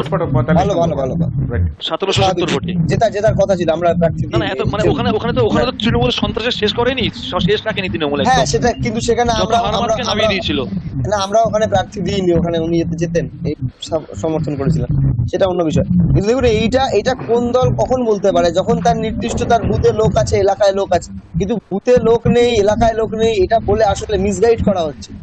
আসলে এমন সন্ত্রাসের বাতাবরণ তৈরি করা হয়েছে নির্বাচনের আগের সময় থেকে, স্বাভাবিকভাবে সেই জায়গা থেকে আমরা দেখেছি যে বিরোধী দলের এজেন্টদেরকে বের করে দেওয়া হয়েছে, মারধর করা হয়েছে। এরকম তো অনেক জায়গায় ভিডিও ফুটেজ রয়েছে, যে আবার ওখানে যে সিসিটিভি ফুটেজ থাকে, সিসিটিভি ক্যামেরা থাকে, সিসিটিভি ক্যামেরা কাগজ দিয়ে রেখে দিচ্ছে, সেই নিয়ে আবার গান বাজনা শুরু হয়েছে ফেসবুকের মধ্যে, দেখছেন। কিন্তু এগুলো দেখুন, এটা খুব সহজভাবে বুঝতে হবে আপনাদের। তৃণমূল কংগ্রেস স্বাভাবিকভাবে অনেকটাই এগিয়ে ছিল এই নির্বাচনের আগে, স্বাভাবিক তারা এতটা বিধানসভায় ভালো রেজাল্ট করেছেন, সেটা একটা ফল থাকবেই। কিন্তু তারপরেও তাদেরকে এই পথ কেন বাঁচতে হলো, এটা বোধহয় আলোচনা করার বিষয়। এটা এই কারণেই বাঁচতে হলো, তার কারণ এই কর্পোরেশনটাকে তারা আদতে চোর কর্পোরেশনের রূপান্তরিত করেছে। মানে এখানে বেসিক জায়গাটা হচ্ছে কর্পোরেশনের লোকে যায় হচ্ছে এলাকার সমস্যা তুলে ধরতে, তার সমস্যার সমাধান করতে। এখানে হয়ে গেছে কি, কর্পোরেশনটা টাকা কামানোর জায়গা হয়ে গেছে। তৃণমূলের এমন অনেক নেতা মন্ত্রী আছে বা বড় বড় মাতব্বর আছে যারা দেখবেন যারা হচ্ছে এমএলএ এমপি ইলেকশন দাঁড়ানোর থেকে কাউন্সিলর ইলেকশন দাঁড়ানো ব্যবহার করছে, কারণ কামাইয়ের জায়গা বেশি। এইটা হয়ে গেছে আসল উদ্দেশ্য, যেই কারণে দলের হাই কমান্ডের কথাও শুনছে না। মানে যে কোনো কে বেশি মার্জিনে জেতাতে পারবে, জিতলে খালি হবে না, বেশি মার্জিনে জিততে হবে। যদি 1 নম্বর ওয়ার্ডে 5,000 ভোটে যেতে, 2 নম্বর ওয়ার্ডে তাহলে আমার জিততে হবে 5,500 ভোটে, 6,000 ভোটে, সে জায়গায় হতে পারবে। এটাই একদম এই জায়গাতেই চলে গেছে বলে এই যে বিষয়। তবে বামপন্থীদের যে ভালো ফলাফল, এই ফলাফল আপনারাও দেখেছেন যে লড়াইয়ের মাঠে কারা ছিল, লড়াইয়ের মাঠে ছিল বলেই মানুষ আমাদেরকে পাশে আমাদের থেকেছে। খালি সিটের অঙ্কে নয়, ভোটের অঙ্কেও বোধহয় আমরা বিজেপি থেকে 1% হলেও এগিয়ে রয়েছি। ভারতীয় জনতা পার্টির থেকে গণসমর্থন কি মানে এরকমটা দাবি করা হয় যে বিগত নির্বাচনগুলিতে, অর্থাৎ 2014 লোকসভা নির্বাচন, 2016 বিধানসভা নির্বাচন, 2021 বিধানসভা নির্বাচন এবং তার আগে 2019 লোকসভা নির্বাচন, এই নির্বাচনগুলিতে বিজেপির দিকে চলে গিয়েছিল তৃণমূল বিরোধী ভোটগুলো। এরকমটাই একটা দাবি করা হয় কংগ্রেস এবং বামেদের থেকে। সেই ভোট ফিরে এলো কিনা সেই বিষয়টাও কিন্তু একটু ভাবার এই মুহূর্তে সেফোলজিস্টদের চিন্তার বিষয়। সেগুলো অবশ্যই আসবো সেই বিষয়, কিন্তু আমি আসবো সাবিরের কাছে। সেটা হচ্ছে যে 74% ভোট একটা পুরসভা ভোটের নিরিখে, পুরো নির্বাচনের নিরিখে 59% ভোট পাওয়া নিয়ে আপনাদের সরব হতে দেখেছি বিজেপির বিরুদ্ধে ত্রিপুরাতে। এখানে 74% ভোট নিয়ে আপনাদের বিরোধী দলরা তো সরব হচ্ছেন। না দেখুন, সত্যি কথা, এটা মানুষ ভোট দিয়েছে আমাদেরকে, রাইট, একদম, এতে কোনো দ্বিমত নেই। মানুষ আমাদের ভোট দিয়েছে, স্বতঃস্ফূর্ত ভাবে দিয়েছে, আর আমরা মানুষের আশীর্বাদ পেয়েছি, আমাদের দায়িত্ব আরো বেড়েছে। আর একটা জিনিস বলবো, দেখুন এখানে সিপিএম বা কংগ্রেস যেই দুই দল আছে, একটা জিনিস বলবো, সিপিএম একটা তাদের একটা আইডিওলজিক্যাল পলিটিক্স করে, তারা একটা আদর্শ নিয়ে রাজনীতি করে। আর কংগ্রেস একটা পুরোনো ঘরানা, ওরা একটা রাজনীতি করে। বিজেপি যে রাজনীতিটা করছিল সেটা বাংলার কালচারের সাথে মানান দিত না, সেটা বাংলার সংস্কৃতির সাথে মানান দিত না। তারা সবসময় আমাদের বাংলা বিদ্বেষী রাজনীতি করে গেছে। তাই জন্য তাদের যে বাংলা থেকে আমাদের ভাগাবার যে পরিকল্পনা ছিল, আমরা সেই জায়গায় সাকসেস হয়েছি। বাংলা বিজেপি শূন্য বাংলা আমাদের করার যে লক্ষ্য, সেই লক্ষ্যে আমরা এগোবো। তার জায়গায় তাদের বিরোধী আসলে দেখুন, বামপন্থীরা নিজেদের ভোট, পুরসভাটা কিন্তু সাবির, আমি একটুখানি মাঝখানে বলি, পুরসভাটা কিন্তু সাবির বিজেপি শূন্য হলো না। ইতিমধ্যেই মীনা দেবী পুরোহিতের জয়ের খবর চলে এসেছে সামনে। না, উনি আগেও জিততেন, উনি বরাবরই জিতে এসছেন, যখন কেউ জিততো তখনও জিততেন উনি। আসলে ব্যাপারটা এই বলছে, বামফ্রন্টের ভোটটা যেটা ছিল বিজেপিকে টোটালি সুইপ করে গেছিল, টোটালি। তাদের বামফ্রন্টের যে ভোটের পার্সেন্টেজ যেমন ভাবে কমেছিল, সেই পার্সেন্টেজ অফ ভোট ওদের দিকে ধীরে ধীরে এগিয়ে গেছিল। সেই জায়গা বামপন্থীরা যদি নিজেদের ভোটটাকে কাম ব্যাক করতে পারে বিজেপির দিক থেকে, সেটা একটা ভালো সিন্ডিকেট, একটা ভালো সাইন। কারণ পশ্চিমবঙ্গ একটা যে রাজনীতির দিকে এগোচ্ছিল, একটা নোংরা রাজনীতির দিকে বিজেপি নিয়ে যাচ্ছিল, সেই জায়গা থেকে একটা আইডিওলজিক্যাল যদি আদর্শগত ভাবে বিরোধী দল পায় কলকাতা, সেটা ভালো দিক। আমরা সবসময় বিরোধীদের সম্মান করি, সবসময়। দেখুন, আমরা কোন রকম মিটিং করি, আমাদের মুখ্যমন্ত্রী কোন রকম মিটিং করে বিরোধীদের ডেকে নবান্নে কনসাল্ট করে। যখন করোনা এসেছিল তখনও ডিসকাশন হয়েছে। আমরা বিরোধীদের সম্মান দিই, বিরোধীরা বলবে দেন না, কিন্তু ওনারা নেতা জানে আমরা সম্মান দিই। এখন আমরা আজকে যে জয়, এই জয়টাকে দেখুন, শুনুন, এই জয়টাকে আমরা মাথা পেতে নিচ্ছি, এই জয়টাকে আমরা মাথা পেতে নিচ্ছি। মানুষের প্রতি আমাদের দায়িত্ব আমাদের মানুষের প্রতি আরো দায়িত্ব বাড়বে। আমাদের এই ঐতিহাসিক শহর কলকাতাকে আরো সুন্দর, আরো প্রতিজ্ঞাবদ্ধ, প্রত্যেকটা জনগণের যে দাবি, সেই দাবি আমাদের পূরণের লক্ষ্যে এগিয়ে যেতে হবে। আগামী 5 বছর যাতে কলকাতার মানুষ কোন রকম পরিষেবা থেকে বঞ্চিত না থাকে, এই দায়িত্ব নিয়ে আমরা আগামী দিনে এগোবো। যে ভালোবাসা মানুষ আমাদের দিয়েছে, যে আশীর্বাদ মানুষ আমাদের দিয়েছে, সেই আশীর্বাদের প্রতি আমাদের যে তাদের ব্যাগ, সেই ব্যাগটা আমাদের দিতে হবে। বেশ, হ্যাঁ, সুমন কি বলছিলেন? সুমন কি বলছিলেন? আমি শুধু সাবির ভাইকে একটা কথা, সাবির ভাই বললেন না যে বিরোধীদের মুখ্যমন্ত্রী মমতা বন্দ্যোপাধ্যায় নাকি ডাকতেন, আমি শুধু বলবো একটু পিছিয়ে গিয়ে প্রশাসনিক বৈঠকগুলোতে, যে জেলায় জেলায় প্রশাসনিক বৈঠকে একটু হিসাবটা দেখে নিলে হতো যে কতজন বিরোধী এমএলএ এমপি কে উনি ডাকতেন। আগে এমএলএ ছিল কংগ্রেসের, আসতো, এখন এমএলএ নেই, কি করে ডাকবো বলুন? আসেনি। আমি এই আগে আপনাদের এমএলএ থাকলে আমরা ডাকতাম। না না একদমই না, একটা এমএলএ কেও যদি প্রমাণ করতে পারেন আপনারা যে কোন বিরোধী বিধায়ককে আপনারা প্রশাসনিক বৈঠকে দেখেছেন, আপনাদের প্রদীপবাবুকে রাজ্যসভা আমরা সমর্থন দিয়েছি, কি বলছেন স্যার? সমর্থন দেওয়া প্রদীপবাবু কংগ্রেসকে আমরা দিয়েছি, প্রশাসনিক আমরা দিয়েছি এই জন্যই যাতে বিজেপি সুযোগ না করতে পারে। যদি আপনারা বিরোধীদের ভালোবাসেন তাহলে 16 নম্বর ওয়ার্ডে আমরা প্রার্থীকে রাত্রির অন্ধকারে ফেলে মারা হলো কেন? দেখুন কে বা কারা মেরেছে সেটা তদন্ত হচ্ছে, আমাদের দল নির্দেশ অবশ্যই এফআইআর হয়েছে, এফআইআর হওয়ার পর সেটা তদন্ত হবে। ডাইরেক্ট ব্লেম দিতে পারেন, এফআইআর হয়েছে, ব্লেম দিতে পারেন না, এটা তদন্তাধীন। না প্রার্থী যিনি আমাদের নেতা অভিষেক ব্যানার্জি ভোটের দিনই বলেছে, যদি কেউ দলের বিরোধী কাজের সাথে যুক্ত আছে তাদের দল থেকে বহিষ্কার করা হবে। আর আমাদের দলীয় স্তরে তদন্ত চলছে, আপনি জানেন না হয়তো দলীয় স্তরে তদন্ত চলছে। রাইট না, বিষয়টা তদন্তাধীন। সুমন বাবু এবং সাবির বাবু বিষয়টা তদন্তাধীন। অভিযোগ করা হয়েছে, এফআইআর করা হয়েছে, অবশ্যই সেই বিষয়টা তদন্তে ঠিক কি হয় সেদিকে আমাদের নজর থাকবে। রবি সাহা আক্রান্ত হয়েছিলেন। সেটা হচ্ছে আমরা ভোটের 19 তারিখ বিকেল 5টার সময় প্রেস কনফারেন্স করে আমাদের নির্বাচন কমিটির চেয়ারম্যান নেপাল মাহাতো তালিকা সহ প্রকাশ করে দিয়েছে কোথায় কোথায় তৃণমূলের দুষ্কৃতীরা ভোট লুট করেছে, মারধর করেছে, এবং এই কথা বলা হয়েছিল আমরা চাইলে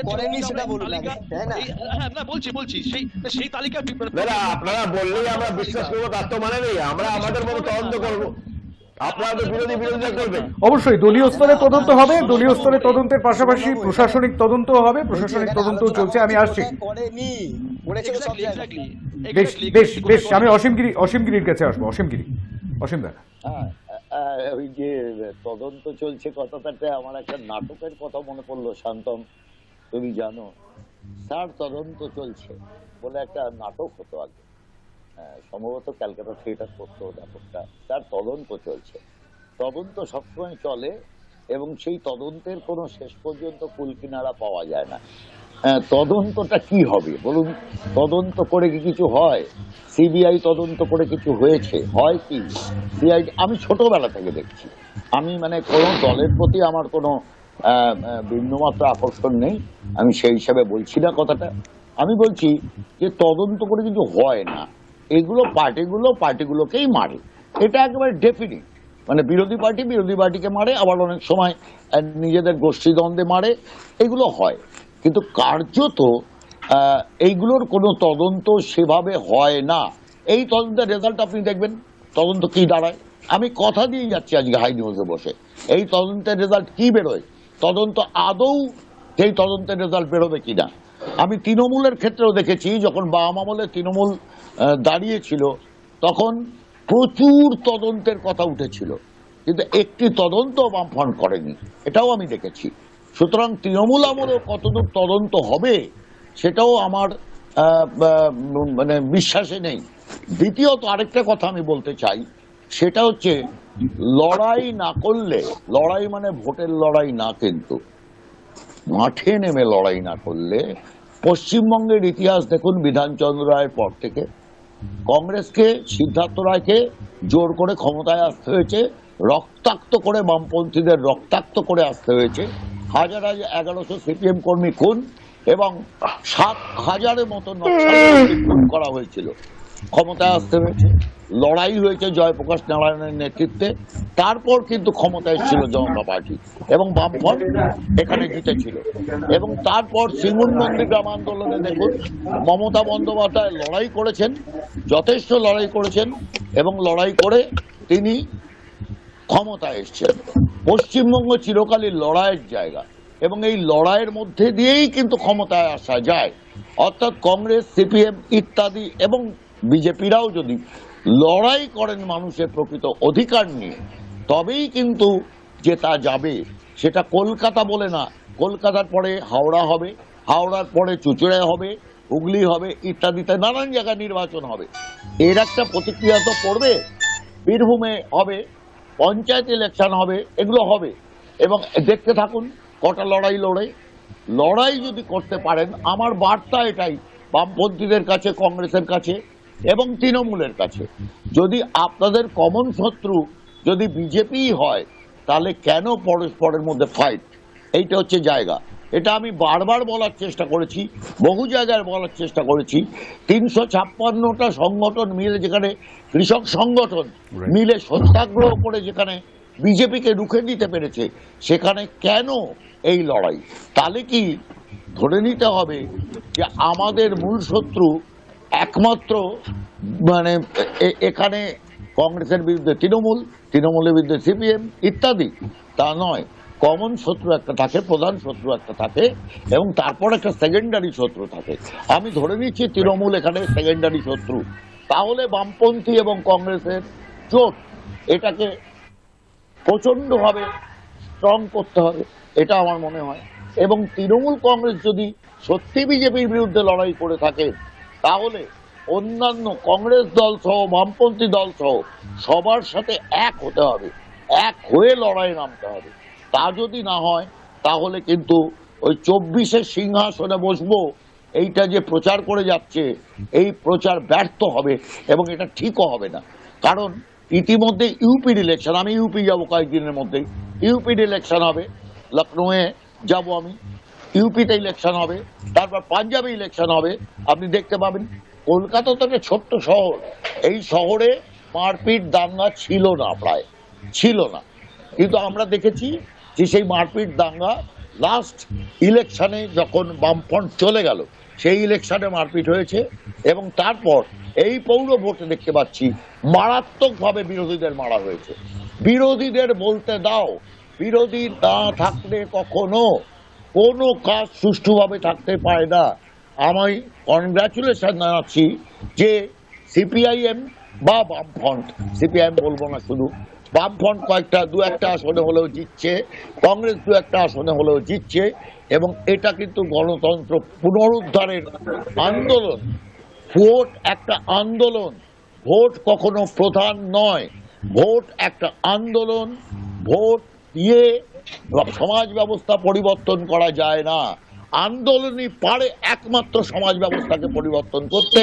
তারপর ভোট আসে, সেই ভোট দিয়ে মানুষ বিচার করে কারা থাকবে কারা থাকবে না। এটা আমার বক্তব্য। এবং যারা জয়ী হচ্ছেন, নিশ্চয়ই আমি তাদের কনগ্রাচুলেট করছি, সে তৃণমূল হোক, সে সিপিএম হোক, সে কংগ্রেস হোক, যেই হোক, বিজেপি হোক, যেই হোক, যারা জিতছেন। কিন্তু প্রশ্ন হচ্ছে, এই মারপিটের সংস্কৃতি কলকাতায় ছিল না। এই মারপিট, এই দাঙ্গা, এই জঘন্যতা, এই রক্তপাত, এই হিংসা, এই হিংসার বলি যারা হলেন তাদের কি হবে শান্তম? তদন্ত চলছে স্যার, সেই নাটকটার কথাই মনে করিয়ে দিলাম। উত্তর কলকাতার একটি অঞ্চলের কথা বলতে পারি, যে অঞ্চলে ভোটের সময় কোনো রকম গোলমাল কখনো হয়নি এবং খুব শান্তিতে সেখানকার মানুষ ভোট দেন। কিন্তু এবারের কলকাতার পুরো ভোটে সেখানেও অশান্তি হয়েছে। এমনকি সেই এলাকায় যা মোটেই পূর্ব পরিচিত নয়, সেখানকার ভোটাররা জানাচ্ছেন, আমি একদম সরাসরি বলছি, 2 নম্বর ওয়ার্ড, সেই 2 নম্বর ওয়ার্ডে এবারে বহিরাগতদের অনুপ্রবেশের খবরও পাওয়া গিয়েছে। বাইরের থেকে লোকজন ঢুকছেন। একজন তৃণমূল কংগ্রেসের একজন নেতা, আমি তার নাম বলবো না, গতকালই বলছিলেন অবাধ এবং শান্তিপূর্ণ ভোট হয়েছে। এটা ব্যক্তিগত ক্ষেত্রে সীমাবদ্ধ বক্তব্য। সুতরাং তিনি বলেছেন অবাধ ও শান্তিপূর্ণ ভোট হয়েছে, 8 থেকে 80 মানুষ অবাধে ভোট দিয়েছেন। সুতরাং বিষয়টার মধ্যে সত্যি সত্যি যে ঠিক কোন জায়গাটায় রয়েছে এর মজার বিষয়টি কিংবা দুঃখের বিষয়টি, সেই বিষয়টিও কিন্তু ভেবে দেখবার বিষয়। ইতিমধ্যে যে খবরগুলি আমাদের সামনে চলে আসছে, তাতে অনন্যা বন্দ্যোপাধ্যায় একটু আগেই আমাদের ছবি জানাচ্ছিলেন যে 109 নম্বর ওয়ার্ডে তিনি জয়ী হয়েছেন। 108 নম্বর ওয়ার্ডে জয়ী হয়েছেন সুশান্ত ঘোষ। তিনি গতবার পর্যন্ত 107 নম্বর ওয়ার্ডে দাঁড়িয়েছেন। এবার অবশ্য 107 থেকে তিনি 108-এ গিয়ে দাঁড়িয়েছেন। লিপিকা মান্না 107-এ দাঁড়িয়েছিলেন, তার ফলাফল এখনো আসেনি সামনে। 88 নম্বর ওয়ার্ডে মালা রায় জিতেছেন। 45 নম্বর ওয়ার্ডে সন্তোষ পাঠক জয়ী হয়েছেন। 63 নম্বর ওয়ার্ডে সুস্মিতা ভট্টাচার্য তৃণমূল প্রার্থী, তিনি জিতেছেন। 64 নম্বর ওয়ার্ডে শাম্মী জাহান তৃণমূল প্রার্থী, তিনি জিতেছেন। 83 নম্বর ওয়ার্ডে প্রবীণ মুখোপাধ্যায় জিতেছেন তৃণমূল প্রার্থী। রত্না সুর 115 নম্বর ওয়ার্ডে তিনি জিতেছেন। সোমা চক্রবর্তী 122 নম্বর ওয়ার্ডে তৃণমূল কংগ্রেস প্রার্থী, তিনিও জিতেছেন। এই খবর এখনো পর্যন্ত পাওয়া যাচ্ছে। এখনো পর্যন্ত দেখা যাচ্ছে যেটা, সেটা হচ্ছে 132টি ওয়ার্ডে এগিয়ে রয়েছেন তৃণমূল প্রার্থীরা, 5টিতে এগিয়ে রয়েছেন বিজেপি প্রার্থীরা, 2টিতে বামেরা দুটিতে, কংগ্রেস এবং অন্যান্যরা তিনটিতে। আমার সঙ্গে রয়েছেন অতিথিরা আমাদের আলোচনায় এবং সেই সঙ্গে রয়েছে আমার সহকর্মী সৃজিতা ঘোষ। সৃজিতা, আমি জানতে চাইবো এই মুহূর্তের আপডেট ঠিক কি রয়েছে সৃজিতা? হ্যাঁ, একদমই শান্তনদা। 117, 118 এবং 119 নম্বর ওয়ার্ডে ইতিমধ্যেই জয়ী ঘোষণা করা হয়ে গেছে তৃণমূলের তরফ থেকে। তৃণমূল জয়ী হয়েছে 117, 18 এবং 119 নম্বর ওয়ার্ডে। 2015 সালের নির্বাচনেও কিন্তু এই তিনটি কেন্দ্র জিতেছিল তৃণমূল, এই তিনটি কেন্দ্র থেকে জয়ী হয়েছিল। 117 নম্বর ওয়ার্ডে জয়ী হয়েছে অমিত সিং, 118 নম্বর ওয়ার্ডে জয়ী হয়েছে তারক সিং, 119 নম্বর ওয়ার্ডে জয়ী হয়েছেন কাকলি বাগ। এর পাশাপাশি তোমাকে জানিয়ে রাখবো শান্তনদা, দুটি ওয়ার্ডে এগিয়ে রয়েছে নির্দল প্রার্থী। বামেরা এগিয়ে রয়েছে 4টি ওয়ার্ডে, কংগ্রেস এগিয়ে রয়েছে 2টি ওয়ার্ডে। তৃণমূলের এখনো পর্যন্ত প্রাপ্ত ভোট যেটা রয়েছে সেটা হচ্ছে 71% ভোট পেয়েছে তৃণমূল।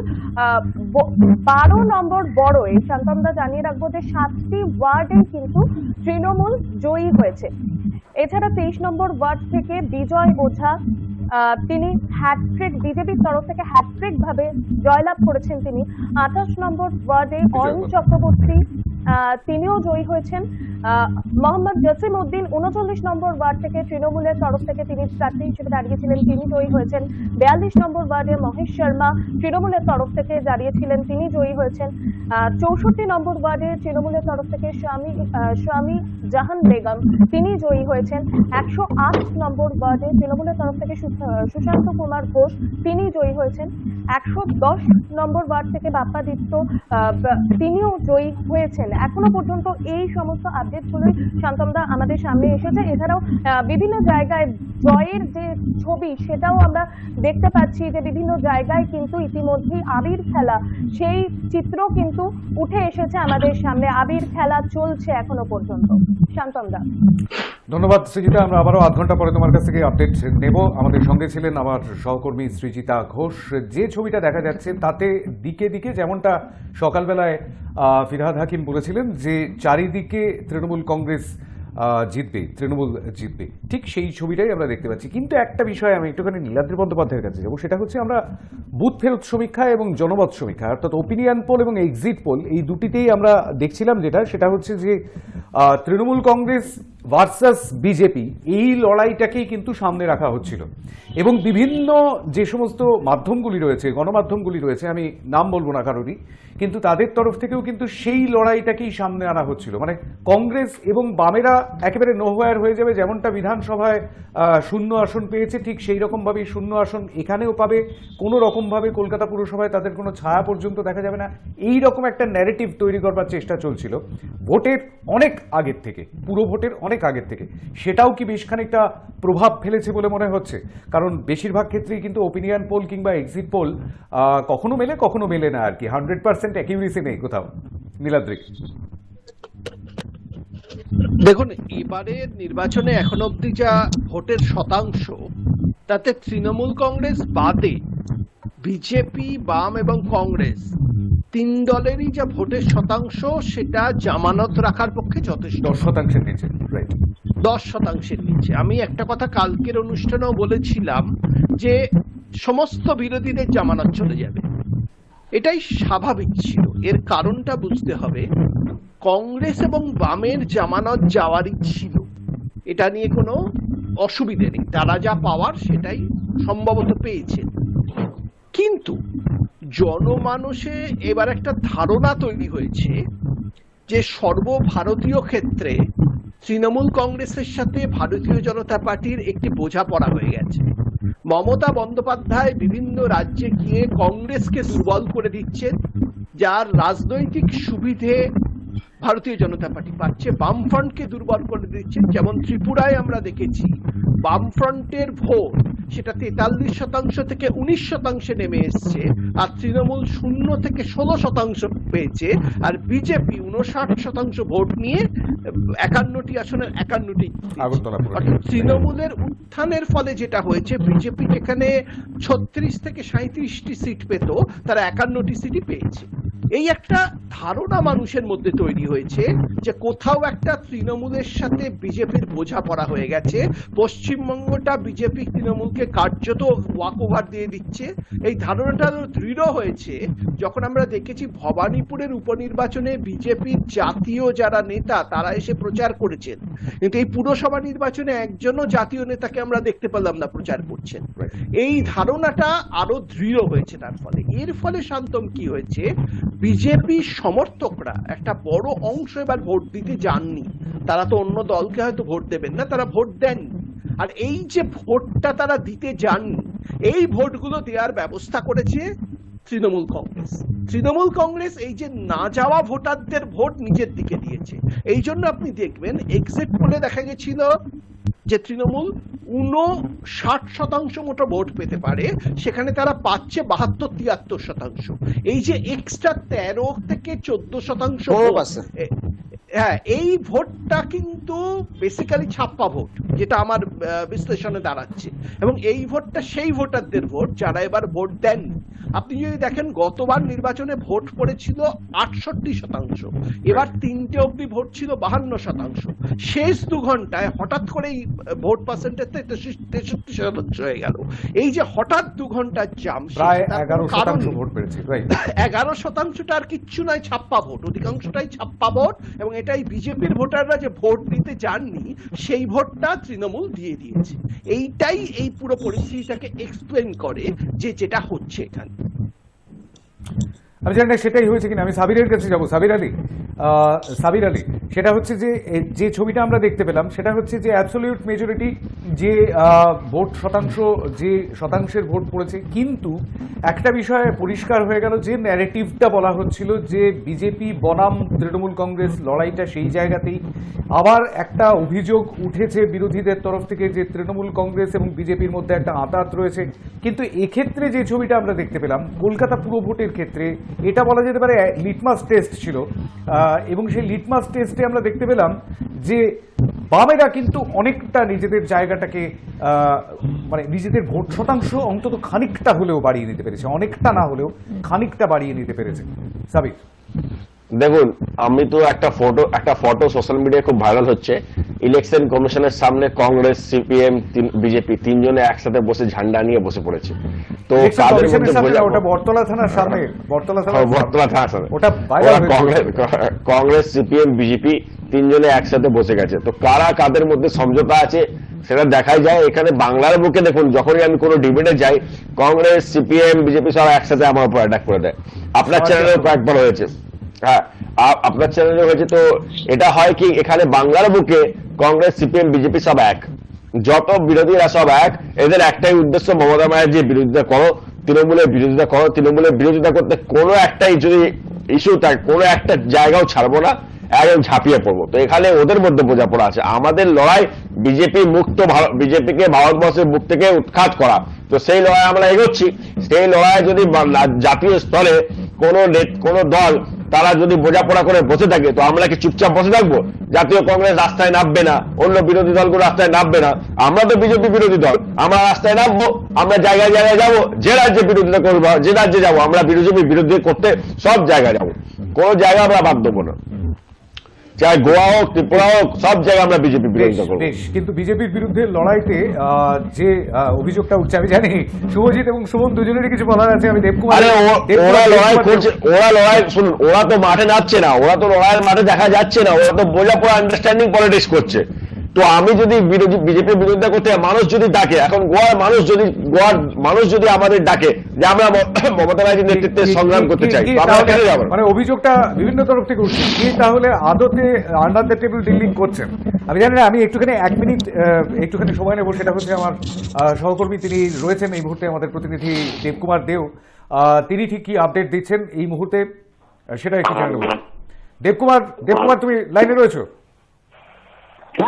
হ্যাঁ দেবকুমার, তোমার কাছ থেকে যেটা জানতে চাইছি সেটা হচ্ছে যে 22 নম্বর ওয়ার্ডে মীনা দেবী পুরোহিত প্রতিবারের মতন আবারও জয়ী হলেন। নির্বাচনের দিন তুমি যে আপডেটগুলি দিচ্ছিলে, সেই আপডেটে আমরা দেখছিলাম যে এই অঞ্চলে 22 নম্বর ওয়ার্ডে বড়বাজার অঞ্চলে, সেখানে বেশ কিছুটা উত্তেজনা সৃষ্টি হয়েছিল, মীনা দেবী পুরোহিতের উপর আক্রমণ শানানো হয়েছিল। অভিযোগ উঠেছিল একজন নির্দল প্রার্থীর বিরুদ্ধে। তো ঠিক কি বলছে সেখানকার মানুষ? মীনা দেবী পুরোহিতের কোনো বক্তব্য পাওয়া গেল? দেখো শান্তিনিকেতন এখনো পুরোহিতের কোনো বক্তব্য পাওয়া যায়নি, তবে 22তম উনি জয়ী হয়েছেন, তো এমনটাই আশা করেছেন ওখানকার এলাকার স্থানীয় বাসিন্দারা এবং তাদের সহকর্মীরা। ইতিমধ্যে স্টেডিয়ামের সামনে 13 থেকে 65 ওয়ার্ডের গণনা শুরু হয়ে গেছে। ইতিমধ্যে এখানে শুরু হয়েছে তৃণমূল এবং বিজেপির সংঘর্ষ।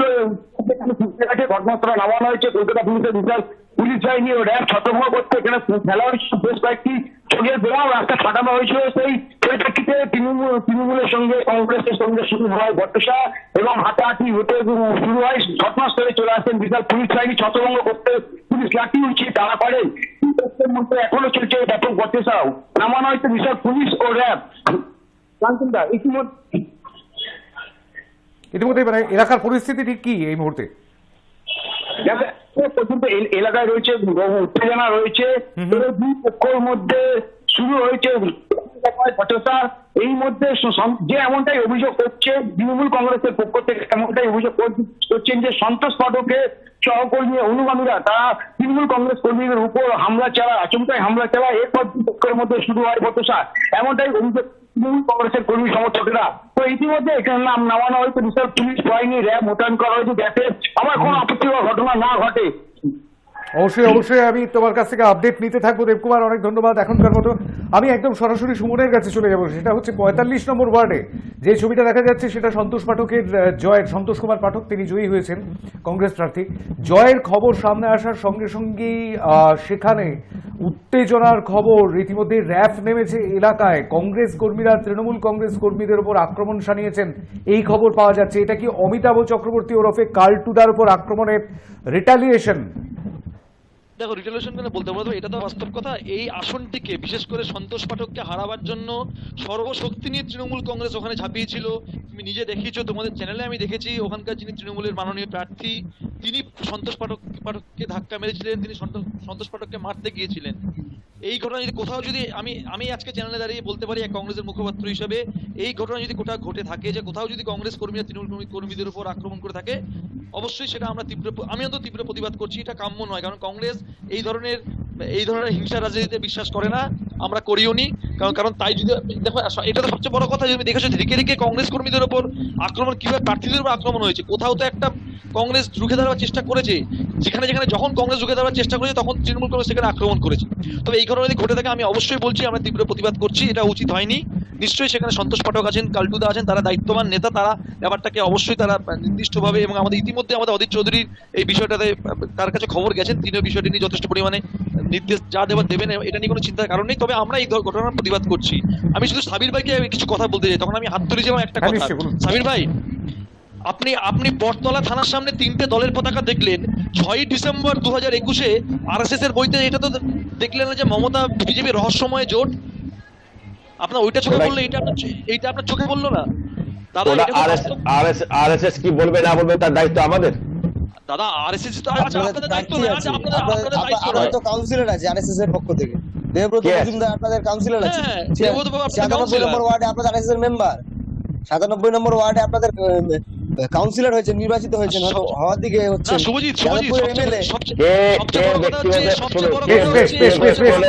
প্রশ্নটা হয়ে গেলে উত্তরটাও নেবো। না না, এক মিনিট শুনুন, আপনি আরএসএস এর বিরোধিতা করছেন? একদম করতে পারবেন না। না পারবেন না। কেন? আরএসএস বলেছিলেন তো আমরা সবসময় আরএসএস এর বিরোধিতা, না আরএসএস এর বিরুদ্ধে সবসময় আমাদের দল সবসময় বিরোধী। আপনি যদি আমরা বিরোধী একটা বক্তব্য দেখাতে পারেন আরএসএস এর বিরুদ্ধে, আপনি শুনেন না, আপনারা শুনতে পারবেন, আপনারা শুনতে পাবেন না, আপনাদের কানে পর্দা। আমি চ্যালেঞ্জ করি শুভজিৎ, আমি উত্তরটাও নেবো। আরএসএস এর বিরুদ্ধে একটা আপনাদের নেত্রীর বক্তব্য যদি দেখাতে পারেন, আমি চ্যালেঞ্জ করলাম আপনাকে। আমরা সবসময় সাম্প্রদায়িক প্রশ্ন করলে তার উত্তরটাও নিতে হবে, সাবিরের কাছ থেকে নেব উত্তর। সাবির, হ্যাঁ শান্তদা বলুন। বললাম সুমন এবং শুভজিতের যে বক্তব্য, সেই বক্তব্যে মানে স্বস্তিকা নিয়ে তীর নিক্ষেপ করছেন, আপনাদের উত্তর? দেখুন, আমরা সবসময় সাম্প্রদায়িক শক্তির বিরুদ্ধে, আমাদের লড়াই সাম্প্রদায়িক শক্তির বিরুদ্ধে। বাংলার বুকে সাম্প্রদায়িক শক্তি যখন উত্থান করছিল, আমরা বাংলা থেকে বিতাড়িত করেছি। সারা ভারতবর্ষে কংগ্রেস রুখতে পারেন নরেন্দ্র মোদীকে, আর সিপিএম তো নেই সারা ভারতবর্ষে। আমরা রুখে দেখিয়েছি। আরে কোথায় আপনারা রুখেছি? আপনারা কম্প্রোমাইজ করেছেন, আপনারা কোথায় করেছেন? আরে আপনারা কোথায় ফাইট করছেন? আরে আপনারা ফাইট কোথায় করছেন? আপনারা হেরে যাচ্ছেন, সব জায়গায় তো হেরে যাচ্ছেন, সব জায়গায় তো সারেন্ডার করে দিচ্ছেন। একের পর এক হেরে যাচ্ছেন, একের পর এক হারছেন। আমরা তো লড়াই করে বাংলার বুকে রুখে দিয়েছি ওদের। আরে ভাই, বাংলায় আছি, বাংলায় রুখে দিয়েছি বিজেপিকে। বাংলায় আমরা আছি, বাংলায় রুখে দিয়েছি। আরে আপনারা তো জিরো হয়ে গেছেন। কেরালায় কংগ্রেসকে রুখেছেন, কেরালায় বিজেপি নেই, কেরালায় বিজেপি নেই, কেরালায় বিজেপি নেই, কেরালায় বিজেপি নেই, কেরালায় বিজেপি নেই। আমি সত্যি বলছি, আপনারা আন্ডারস্ট্যান্ডিং পলিটিক্স করেন। আমরা বাংলার দায়িত্ব আমাদের ছিল, বাংলায় ঢুকেছি আমরা। আমি কি বললাম? কংগ্রেস সিপিএম এখন বিজেপির নেই, নিরারুদ্ধ রাজনৈতিক বিশ্বাসটা অ্যাটাক করছে না। কংগ্রেস সিপিএম আমাদের এই প্যানেলে বিজেপির কোনো প্রতিনিধি থাকলে খুব ভালো হতো বোধহয়। যাই হোক, কিন্তু লড়াইটা সাবির আলী যে দাবিটা করছেন, আমি আসছি শুভজিৎ এবং সুমন। সাবির আলী যে দাবিটা করছেন সেটা হচ্ছে মাঠে নেমে লড়াইটা চালাতে পারছেন না। বিভিন্ন রাজ্যে যে তৃণমূল কংগ্রেসের যাওয়া, সেই যাওয়াটা অবশ্যই ভবিষ্যতের দিকে তাকিয়ে, আমি আসছি সুমন, অবশ্যই আসছি। আমি একটু অসীম গিরির কাছে যাব। সেটা হচ্ছে এই মাঠে নেমে লড়াইটা। আপনি একটু আগে বলছিলেন যে গণ আন্দোলন, সেই গণ আন্দোলনটা এই মুহূর্তে খুব জরুরি হয়ে উঠেছে অন্যান্য বিরোধী দলগুলোর কাছে। কারণ এই গণ আন্দোলনের মাধ্যমেই কিন্তু তৃণমূল কংগ্রেসের সুপ্রিমো, তৃণমূল কংগ্রেসের জন্মদাত্রী, তিনি মানুষের এতটা কাছে এসেছেন। এবং আপনিও সেই গণ আন্দোলনের সঙ্গে একসময় জড়িয়েছিলেন। অসীম গিরি, আমি আসবো, নীলাদ্রি আসবো অবশ্যই। অসীম গিরি। হ্যাঁ, মমতা বন্দ্যোপাধ্যায়কে তখন মানে যে লড়াই উঠেছিল, চাষিদের লড়াই এবং নন্দীগ্রামের চাষিদের লড়াই, যে লড়াইটাকে পরবর্তীকালে মমতা বন্দ্যোপাধ্যায় ধরেছেন, আমি সে আন্দোলনে অবশ্যই ছিলাম। নন্দীগ্রাম সিঙ্গুর আন্দোলনকে আমি সমর্থন করি, এখনো করি, ভবিষ্যতেও করবো। সিপিএম যাই হচ্ছে যে তাই বলে এই যে কথাটা উঠছে না যে আরএসএস এবং মমতা বন্দ্যোপাধ্যায়ের মধ্যে একটা জোট, এটা স্বস্তিকা পত্রিকা পড়লে পরেই বয়ে যাচ্ছে। এবং আমি গত রবিবারের গণশক্তি পত্রিকাতেও একটা রিপোর্টিং দেখলাম, সেই রিপোর্টিং যে আরএসএস এর সাথে তৃণমূল কংগ্রেসের একটা অদ্ভুত আন্ডারস্ট্যান্ডিং এর কথা তারা তুলে ধরেছেন। এবং আসলে মাদার পার্টিটা তো আরএসএস, বিজেপি কিন্তু নয়। মানে আরএসএস একটা ফিলোসফি, এই ফিলোসফিটা হচ্ছে হিন্দুত্ববাদের ফিলোসফি, এটা মানে অস্বীকার করার কোনো জায়গা নেই। এবং সেই আদর্শের সাথে বামপন্থীদের আদর্শ কখনো মেলা সম্ভব না, উচিত না। এবং এখনো অব্দি ভারতবর্ষে কংগ্রেস কিন্তু সেকুলার দল হিসাবেই প্রতিষ্ঠিত। যতই এখানে পারিবারিক তন্ত্র চলুক, যাই চলুক, কংগ্রেসের মধ্যে একটা প্ল্যাটফর্ম যেখানে দিগ্বিজয় সিং এর মতো লোকও থাকে, আবার অন্য লোকও থাকে যারা পরস্পরের বিরোধিতাও করে এবং প্রকাশ্যেই করে। এবং বামপন্থীদের মধ্যেও দেখা যায় যে প্রকাশ্যেই অনেক সময় কেউ বিবৃতি দিয়ে ফেললে তাদেরকে সাসপেন্ড করা হয়। এই ডিসিপ্লিনটা বামপন্থীদের মধ্যে আছে, কিন্তু তৃণমূলের মধ্যে গোষ্ঠীদ্বন্দ্বতা প্রচন্ড বেশি। এই তৃণমূলকে আমি চিনি না, এই আজকের তৃণমূলকে আমি চিনি না, তখনকার তৃণমূলকে আমি যদিও তৃণমূলরা এখন আমার চেন না, এটা আলাদা প্রশ্ন। এবং দেখেও নি আমায় কখনো, কারণ তাদের হয়তো জন্মই হয়নি তখনও।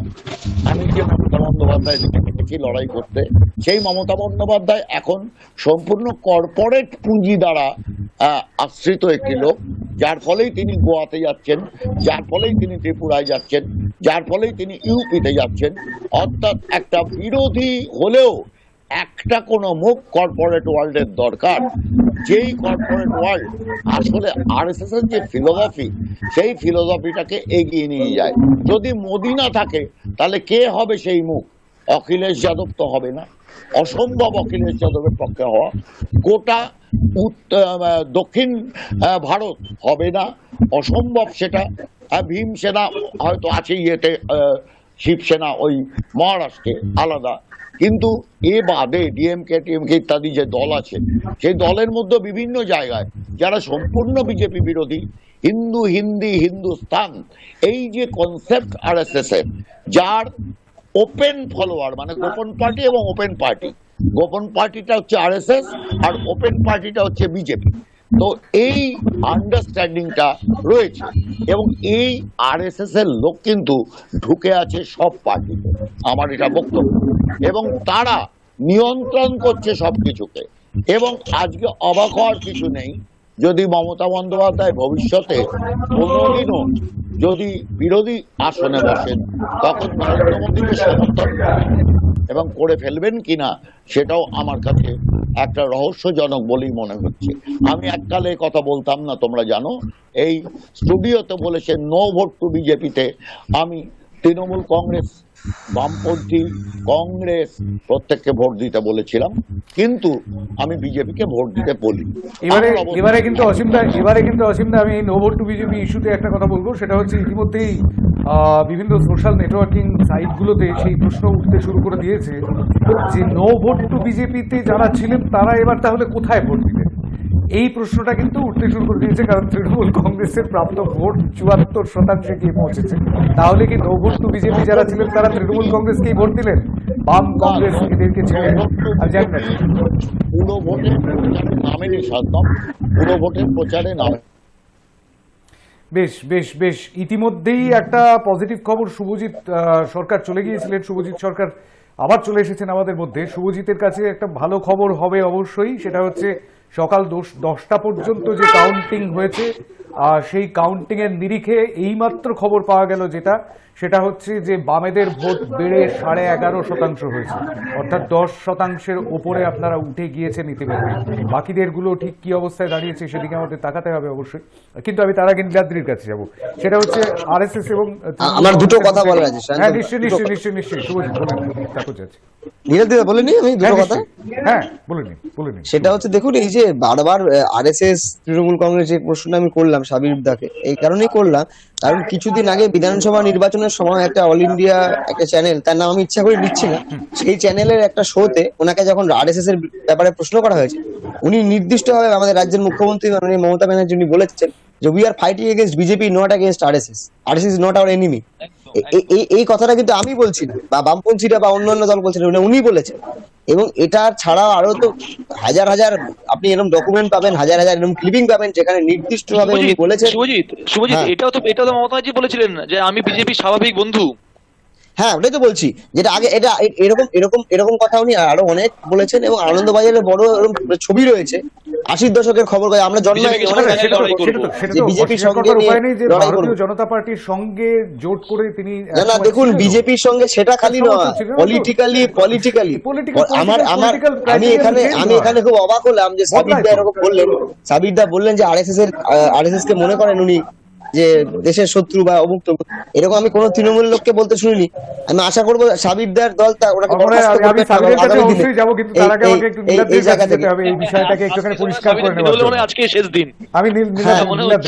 আরএসএস তো একটি রাষ্ট্রীয় স্বয়ংসেবক সংঘ, একটি সাংস্কৃতিক প্রতিষ্ঠান, আমি যতদূর জানি সেটা রাজনৈতিক কোনো প্রতিষ্ঠান নয়। ভারতীয় জনতা পার্টি একটি রাজনৈতিক প্রতিষ্ঠান।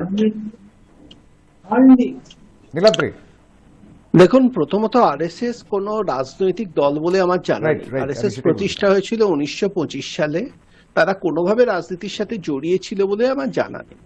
আরএসএস একটা জাতীয়তাবাদী আদর্শ নিয়ে কাজ করে আমি যতদূর জানি, এবং এই জাতীয়তাবাদী মানুষেরা বিভিন্ন দলে থাকতে পারেন বা কোনো দলে নাও থাকতে পারেন। তারা তৃণমূলে থাকতে পারেন, কংগ্রেসে থাকতে পারেন, বামফ্রন্টেও থাকতে পারেন। অসীমদা মনে করেন বামপন্থীদের আরএসএস হওয়ার অধিকার নেই, কিন্তু এটা থাকতে পারেন, এর মধ্যে আশ্চর্য কিছু নেই। থাকতে পারেন বলেই আমরা দেখি যে বামফ্রন্টের যে ভোটাররা তারা একটা বড় অংশে বিজেপির দিকে শিফট করে যেতে পারেন 2019-এর নির্বাচনে। যে বিজেপির ভোটটা 40% ভোট, একটা বড় ভোট ছিল যারা আগে বামফ্রন্টকে ভোট দিতেন। এই যে বামফ্রন্টি ভোটাররা এত সহজে বিজেপিকে ভোট দিলেন, তার কারণ হচ্ছে আরএসএস এর একটা প্রভাব তাদের মধ্যে কোনোভাবে থেকে গেছে, যেটা তাদের হিন্দুত্ববাদী আদর্শের প্রতি আকর্ষণ করছে। দ্বিতীয় কথা মনে করিয়ে দিই, সমাজতন্ত্র, এই কথাটা অনেক সময় মনে করা হয় সমাজতন্ত্র মানেই হচ্ছে মার্ক্সবাদ। এটা কিন্তু সবাই মানেন না। সমাজতন্ত্র মানে স্বামী বিবেকানন্দ যে সমাজতন্ত্রের কথা বলেছিলেন সেটাকেও সমাজতন্ত্র।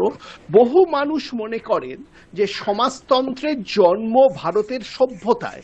আমরা মনে করি সমাজতন্ত্র একটি মার্ক্সীয় কনসেপ্ট শুধু, তার কারণ হচ্ছে ভারতীয় সভ্যতাটাকে আমরা ঠিক করে জানি না। আর এই কথাটা কি কে বলেছেন? আমি বলিনি, কোনো আরএসএস এর নেতা বলেননি। এই কথাটা বলে গেছেন নেতাজি সুভাষচন্দ্র বসু। তিনি বলেছেন socialism is not a western idea, it is born in Indian civilization, we think it's an western idea because we have lost tracks of our history and culture. সুভাষচন্দ্রের কথা আমি কোট করলাম। সুতরাং আরএসএস এর প্রভাব মমতা বন্দ্যোপাধ্যায়ের উপরও থাকতে পারে, আবার সিপিএম এর কোনো নেতার উপরও থাকতে পারে, এর মধ্যে আশ্চর্য কিছু নেই। এবং এটা সত্যি যে আরএসএস এর যে চিন্তাধারা সেটাই কিন্তু ভারতবর্ষকে আজ নিয়ন্ত্রণ করছে। আরএসএস এর পথেই আমরা দেখছি রাহুল গান্ধীকেও হিন্দুত্ববাদী রাজনীতির দিকে যাওয়ার চেষ্টা করতে, আবার মমতা বন্দ্যোপাধ্যায়কেও হিন্দু রাজনীতির কথা বলতে হচ্ছে। আরএসএস সমাজের একটা হিন্দু রাজনীতি, হিন্দু রাজনীতি আর হিন্দুত্ববাদের রাজনীতি দুটোর মধ্যে বোধহয় তফাৎ আছে একটু। মানে হিন্দু হওয়া এবং হিন্দুত্ববাদকে প্রচার করা। শান্ত মনে করিয়ে দিই, হিন্দুত্ব কথাটা জন্ম অনেকে বলেন বীর সাভারকর, এটা সত্যি নয়। হিন্দুত্ব কথাটা জন্ম এই বাংলার বুকে চন্দ্রনাথ বসু 1892 সালে যখন স্বামী বিবেকানন্দ এতে যাচ্ছেন, দক্ষিণ ভারতে গিয়ে তপস্যা করছেন কন্যাকুমারীতে, ঠিক সেই সময় চন্দ্রনাথ বসু বাংলার বুকে হিন্দুত্ব কথাটার উদ্ভাবন করেন। এবং সেটা ছিল, মূল বক্তব্য ছিল হিন্দু সমাজের যে রীতিনীতি, সাংস্কৃতিক হিন্দুত্ব, তার কথা তিনি বলেছিলেন। সাভারকর যেটা বলেছিলেন 20-র দশকে সেটা ছিল রাজনৈতিক হিন্দুত্ব। সেখানে এই হিন্দুত্বের আদর্শটাই কিন্তু ভারতের রাজনীতিকে চালনা করছে। এবং যে দলই ক্ষমতায় হিন্দুত্বে এটা কিন্তু একটা প্রক্রিয়া, আমরা দীর্ঘদিন ধরে দেখেছি ধর্মকে রাজনীতির কাজে ব্যবহার করতে। এটা ধর্ম নয় শান্তম, এটা হচ্ছে সাংস্কৃতিক হিন্দুত্ব এবং হিন্দু সমাজ, হিন্দু সংস্কৃতির কথা এটা বলছে। এবং ভারতের যে সনাতন সংস্কৃতি সেটা এসেনশিয়ালি হিন্দু সংস্কৃতি। ভারতবর্ষে যারা অন্যান্য ধর্মাবলম্বী মানুষ আছেন তারাও অনেকেই হিন্দু ধর্ম থেকে পরবর্তীকালে অন্য ধর্মে গেছে। এবারে কলকাতা পুরসভা থেকে মহেঞ্জোদারোর দিকে এই মুহূর্তে যেতে চাইছি না। না, এটা বাস্তব, এটা বাস্তব। সুতরাং আরএসএস কে একটা রাজনৈতিক দল হিসেবে দেখার যে প্রবণতা সেটা বোধহয় ঠিক নয়। বেশ, আমি সাবিরের কাছে আসবো, অবশ্যই আসবো। একটা ছোট্ট বিরতি নিতে হবে, বিরতির ওপারে একটু আপডেট নিয়ে আমরা ফিরবো। একটা ছোট্ট বিরতি নিচ্ছি, তবে বিরতিতে যাওয়ার আগে একটি ভালো খবর একটুখানি সুমন বাবুর জন্য জানিয়ে রাখি। সেটা হচ্ছে ওয়াসিম আনসারি 137 নম্বর ওয়ার্ড থেকে জয়ী হয়েছেন, আপনাদের প্রার্থী ছিলেন। আর বিজেপির আরও একজন প্রার্থী 50 নম্বর ওয়ার্ডে, এটা জেতার কথাই ছিল হয়তো, সজল ঘোষ, তিনিও জয়ী হয়েছেন। আর বিরতির পর কার দায়িত্বে তিলোত্তমা বোধহয় এখন সেটা বোঝাই যাচ্ছে। আর এই মুহূর্তে যে সবুজ ঝড় গোটা কলকাতায় চলছে, সেই ঝড়ের সাক্ষী হব আমরা। আমাদের সঙ্গে অতিথিরা রয়েছেন, অবশ্যই তার আগে একটুখানি জেনে নেবো যে এই মুহূর্তের আপডেট ঠিক কি রয়েছে। আমাদের সঙ্গে সৌমি রয়েছেন, সৌমি ঘোষ, তার কাছ থেকে একটুখানি আপডেট জেনে নেবো।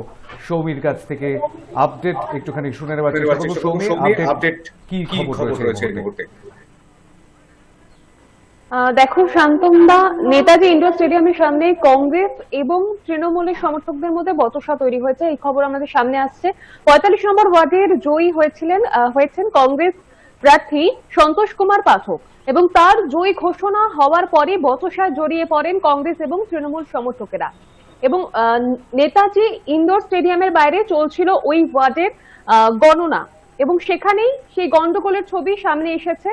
এর পাশাপাশি জানিয়ে রাখবো যারা এগিয়ে রয়েছেন, জয়ী মালা রায়, তিনি জয়ী ঘোষণা হয়ে গিয়েছেন। বসুন্ধরা গোস্বামীও কলকাতা পৌরভোটে পরপর 6 বার জিতেছেন মালা রায়, এবং 88 নম্বর ওয়ার্ড থেকে জিতেছেন তিনি। অন্যদিকে বাম নেতা প্রীতি গোস্বামী কন্যা বসুন্ধরা গোস্বামীকে 96 ওয়ার্ড থেকে প্রার্থী করেছিল তৃণমূল, সেটা আমরা জানি, এবং তিনি সেখানে জয়ী হয়েছেন। সপরিবারে জয়ী হয়েছেন তারক সিংহ। এর পাশাপাশি জানিয়ে রাখবো 18 নম্বর ওয়ার্ডে তৃণমূল জয়ী প্রার্থী সুনন্দা সরকার, 15 নম্বর ওয়ার্ডে শুক্লা ধর তৃণমূলের প্রার্থী, তিনিও জয়ী হয়েছেন। স্বপন দাস 16 নম্বর ওয়ার্ডে জয়ী হয়েছেন তৃণমূল প্রার্থী। সুব্রত মুখোপাধ্যায় তৃণমূলের প্রার্থী, তিনি জয়ী হয়েছেন 10 নম্বর ওয়ার্ড থেকে। আপাতত এই তথ্য সামনে উঠে আসছে। এর পাশাপাশি জানিয়ে রাখবো 65 নম্বর ওয়ার্ডে নিবেদিতা শর্মা তৃণমূল প্রার্থী, তিনিও জয়ী হয়েছেন 141 নম্বর ওয়ার্ডে আপাতত ভোট গণনা বন্ধ রয়েছে। কি কারণে শান্তম দা, কি কারণে বন্ধ রয়েছে সৌমি? সৌমি ঠিক কারণে বন্ধ রয়েছে 141 নম্বর ওয়ার্ডে? ওখানে প্রার্থী নির্দল প্রার্থী এগিয়ে ছিলেন, কিন্তু হঠাৎই সেখানে ভোট গণনা বন্ধ করে দেওয়া হয় 141 নম্বর ওয়ার্ড। বেশ, অনেক ধন্যবাদ। এই মুহূর্তের আপডেট আমরা নিচ্ছিলাম সৌমি ঘোষ, আমার সহকর্মী, তিনি ছিলেন নিউজ রুম থেকে। যে ছবিটা দেখতে পাওয়া যাচ্ছে 45 নম্বর ওয়ার্ডের, আমি একটু আগেই জানাচ্ছিলাম, আমাদের সহকর্মী দেবকুমার জানাচ্ছিলেন যে সন্তোষ কুমার পাঠক জয়ী হওয়ার পরেই তৃণমূল কংগ্রেস কর্মী এবং কংগ্রেস কর্মীদের ভেতরে ঢাক বাজানো, আবির খেলা ইত্যাদি নিয়ে যে ক্ল্যাশটা হয়, যে বচসাটা বাঁধে, যে সংঘর্ষটা বাঁধে, সেই সংঘর্ষটা ইতিমধ্যেই সেটাকে সামলানো গিয়েছে পুলিশের তরফ থেকে, এরকমটাই জানা যাচ্ছে। তবে আমি একটুখানি জানাতে চাইবো সেটা হচ্ছে সৌমির আপডেটের মধ্যে ছিল না, সেটা হচ্ছে 82 নম্বর ওয়ার্ডে যেমনটা প্রত্যাশিত ছিল ফিরহাদ হাকিম জয়ী হয়েছেন। কত ভোটের মার্জিন সেটা এখনো পর্যন্ত জানা যায়নি। ফিরহাদ হাকিম জয়ী হয়েছেন, ইতিমধ্যেই সেই খবর চলে এসেছে, কিন্তু তিনিই কি মেয়র হবেন সেই সম্পর্কে অবশ্য কিছু জানা যাচ্ছে না। আমি একটু যাওয়ার চেষ্টা করব শুভজিতের কাছে। সেটা হচ্ছে যে শুভজিতের কাছে যাওয়ার আগে আমি একটুখানি শুনিয়ে দেবো সকালবেলায় ফিরহাদ হাকিম ঠিক কি বলেছিলেন। তিনি যখন কাউন্টিং হলে আসছেন সেই সময়ে সাংবাদিকদের সামনে তিনি কি বলেছিলেন সেটা একটু শুনিয়ে দেবো, তারপরে আসবো বক্তব্যে। এটা তো আমি ঠিক করিনি, মানুষ ঠিক করেছে। তাহলে মানুষের যেটা রায় সেটাকে আমরা সবাই সম্মান দেবো। একটা বিষয় সেটা হচ্ছে কোভিড পরিস্থিতি, এই সময় কর্মীদের কি বিজয় উৎসবের আমি মানা করেছি, বিজয় উৎসবের খুব দরকার নেই, কিন্তু দেখুন একটা এক্সাইটমেন্ট মানুষের মধ্যে থাকে। পলিটিক্সটা তো আর কিছু না, কর্মীরা টাকা পয়সা পায় না, বিজেপির কর্মীরা পায়, আমাদের কর্মীরা টাকা পয়সা পায় না আর কোনো পায় না। এটা হচ্ছে ইমোশন।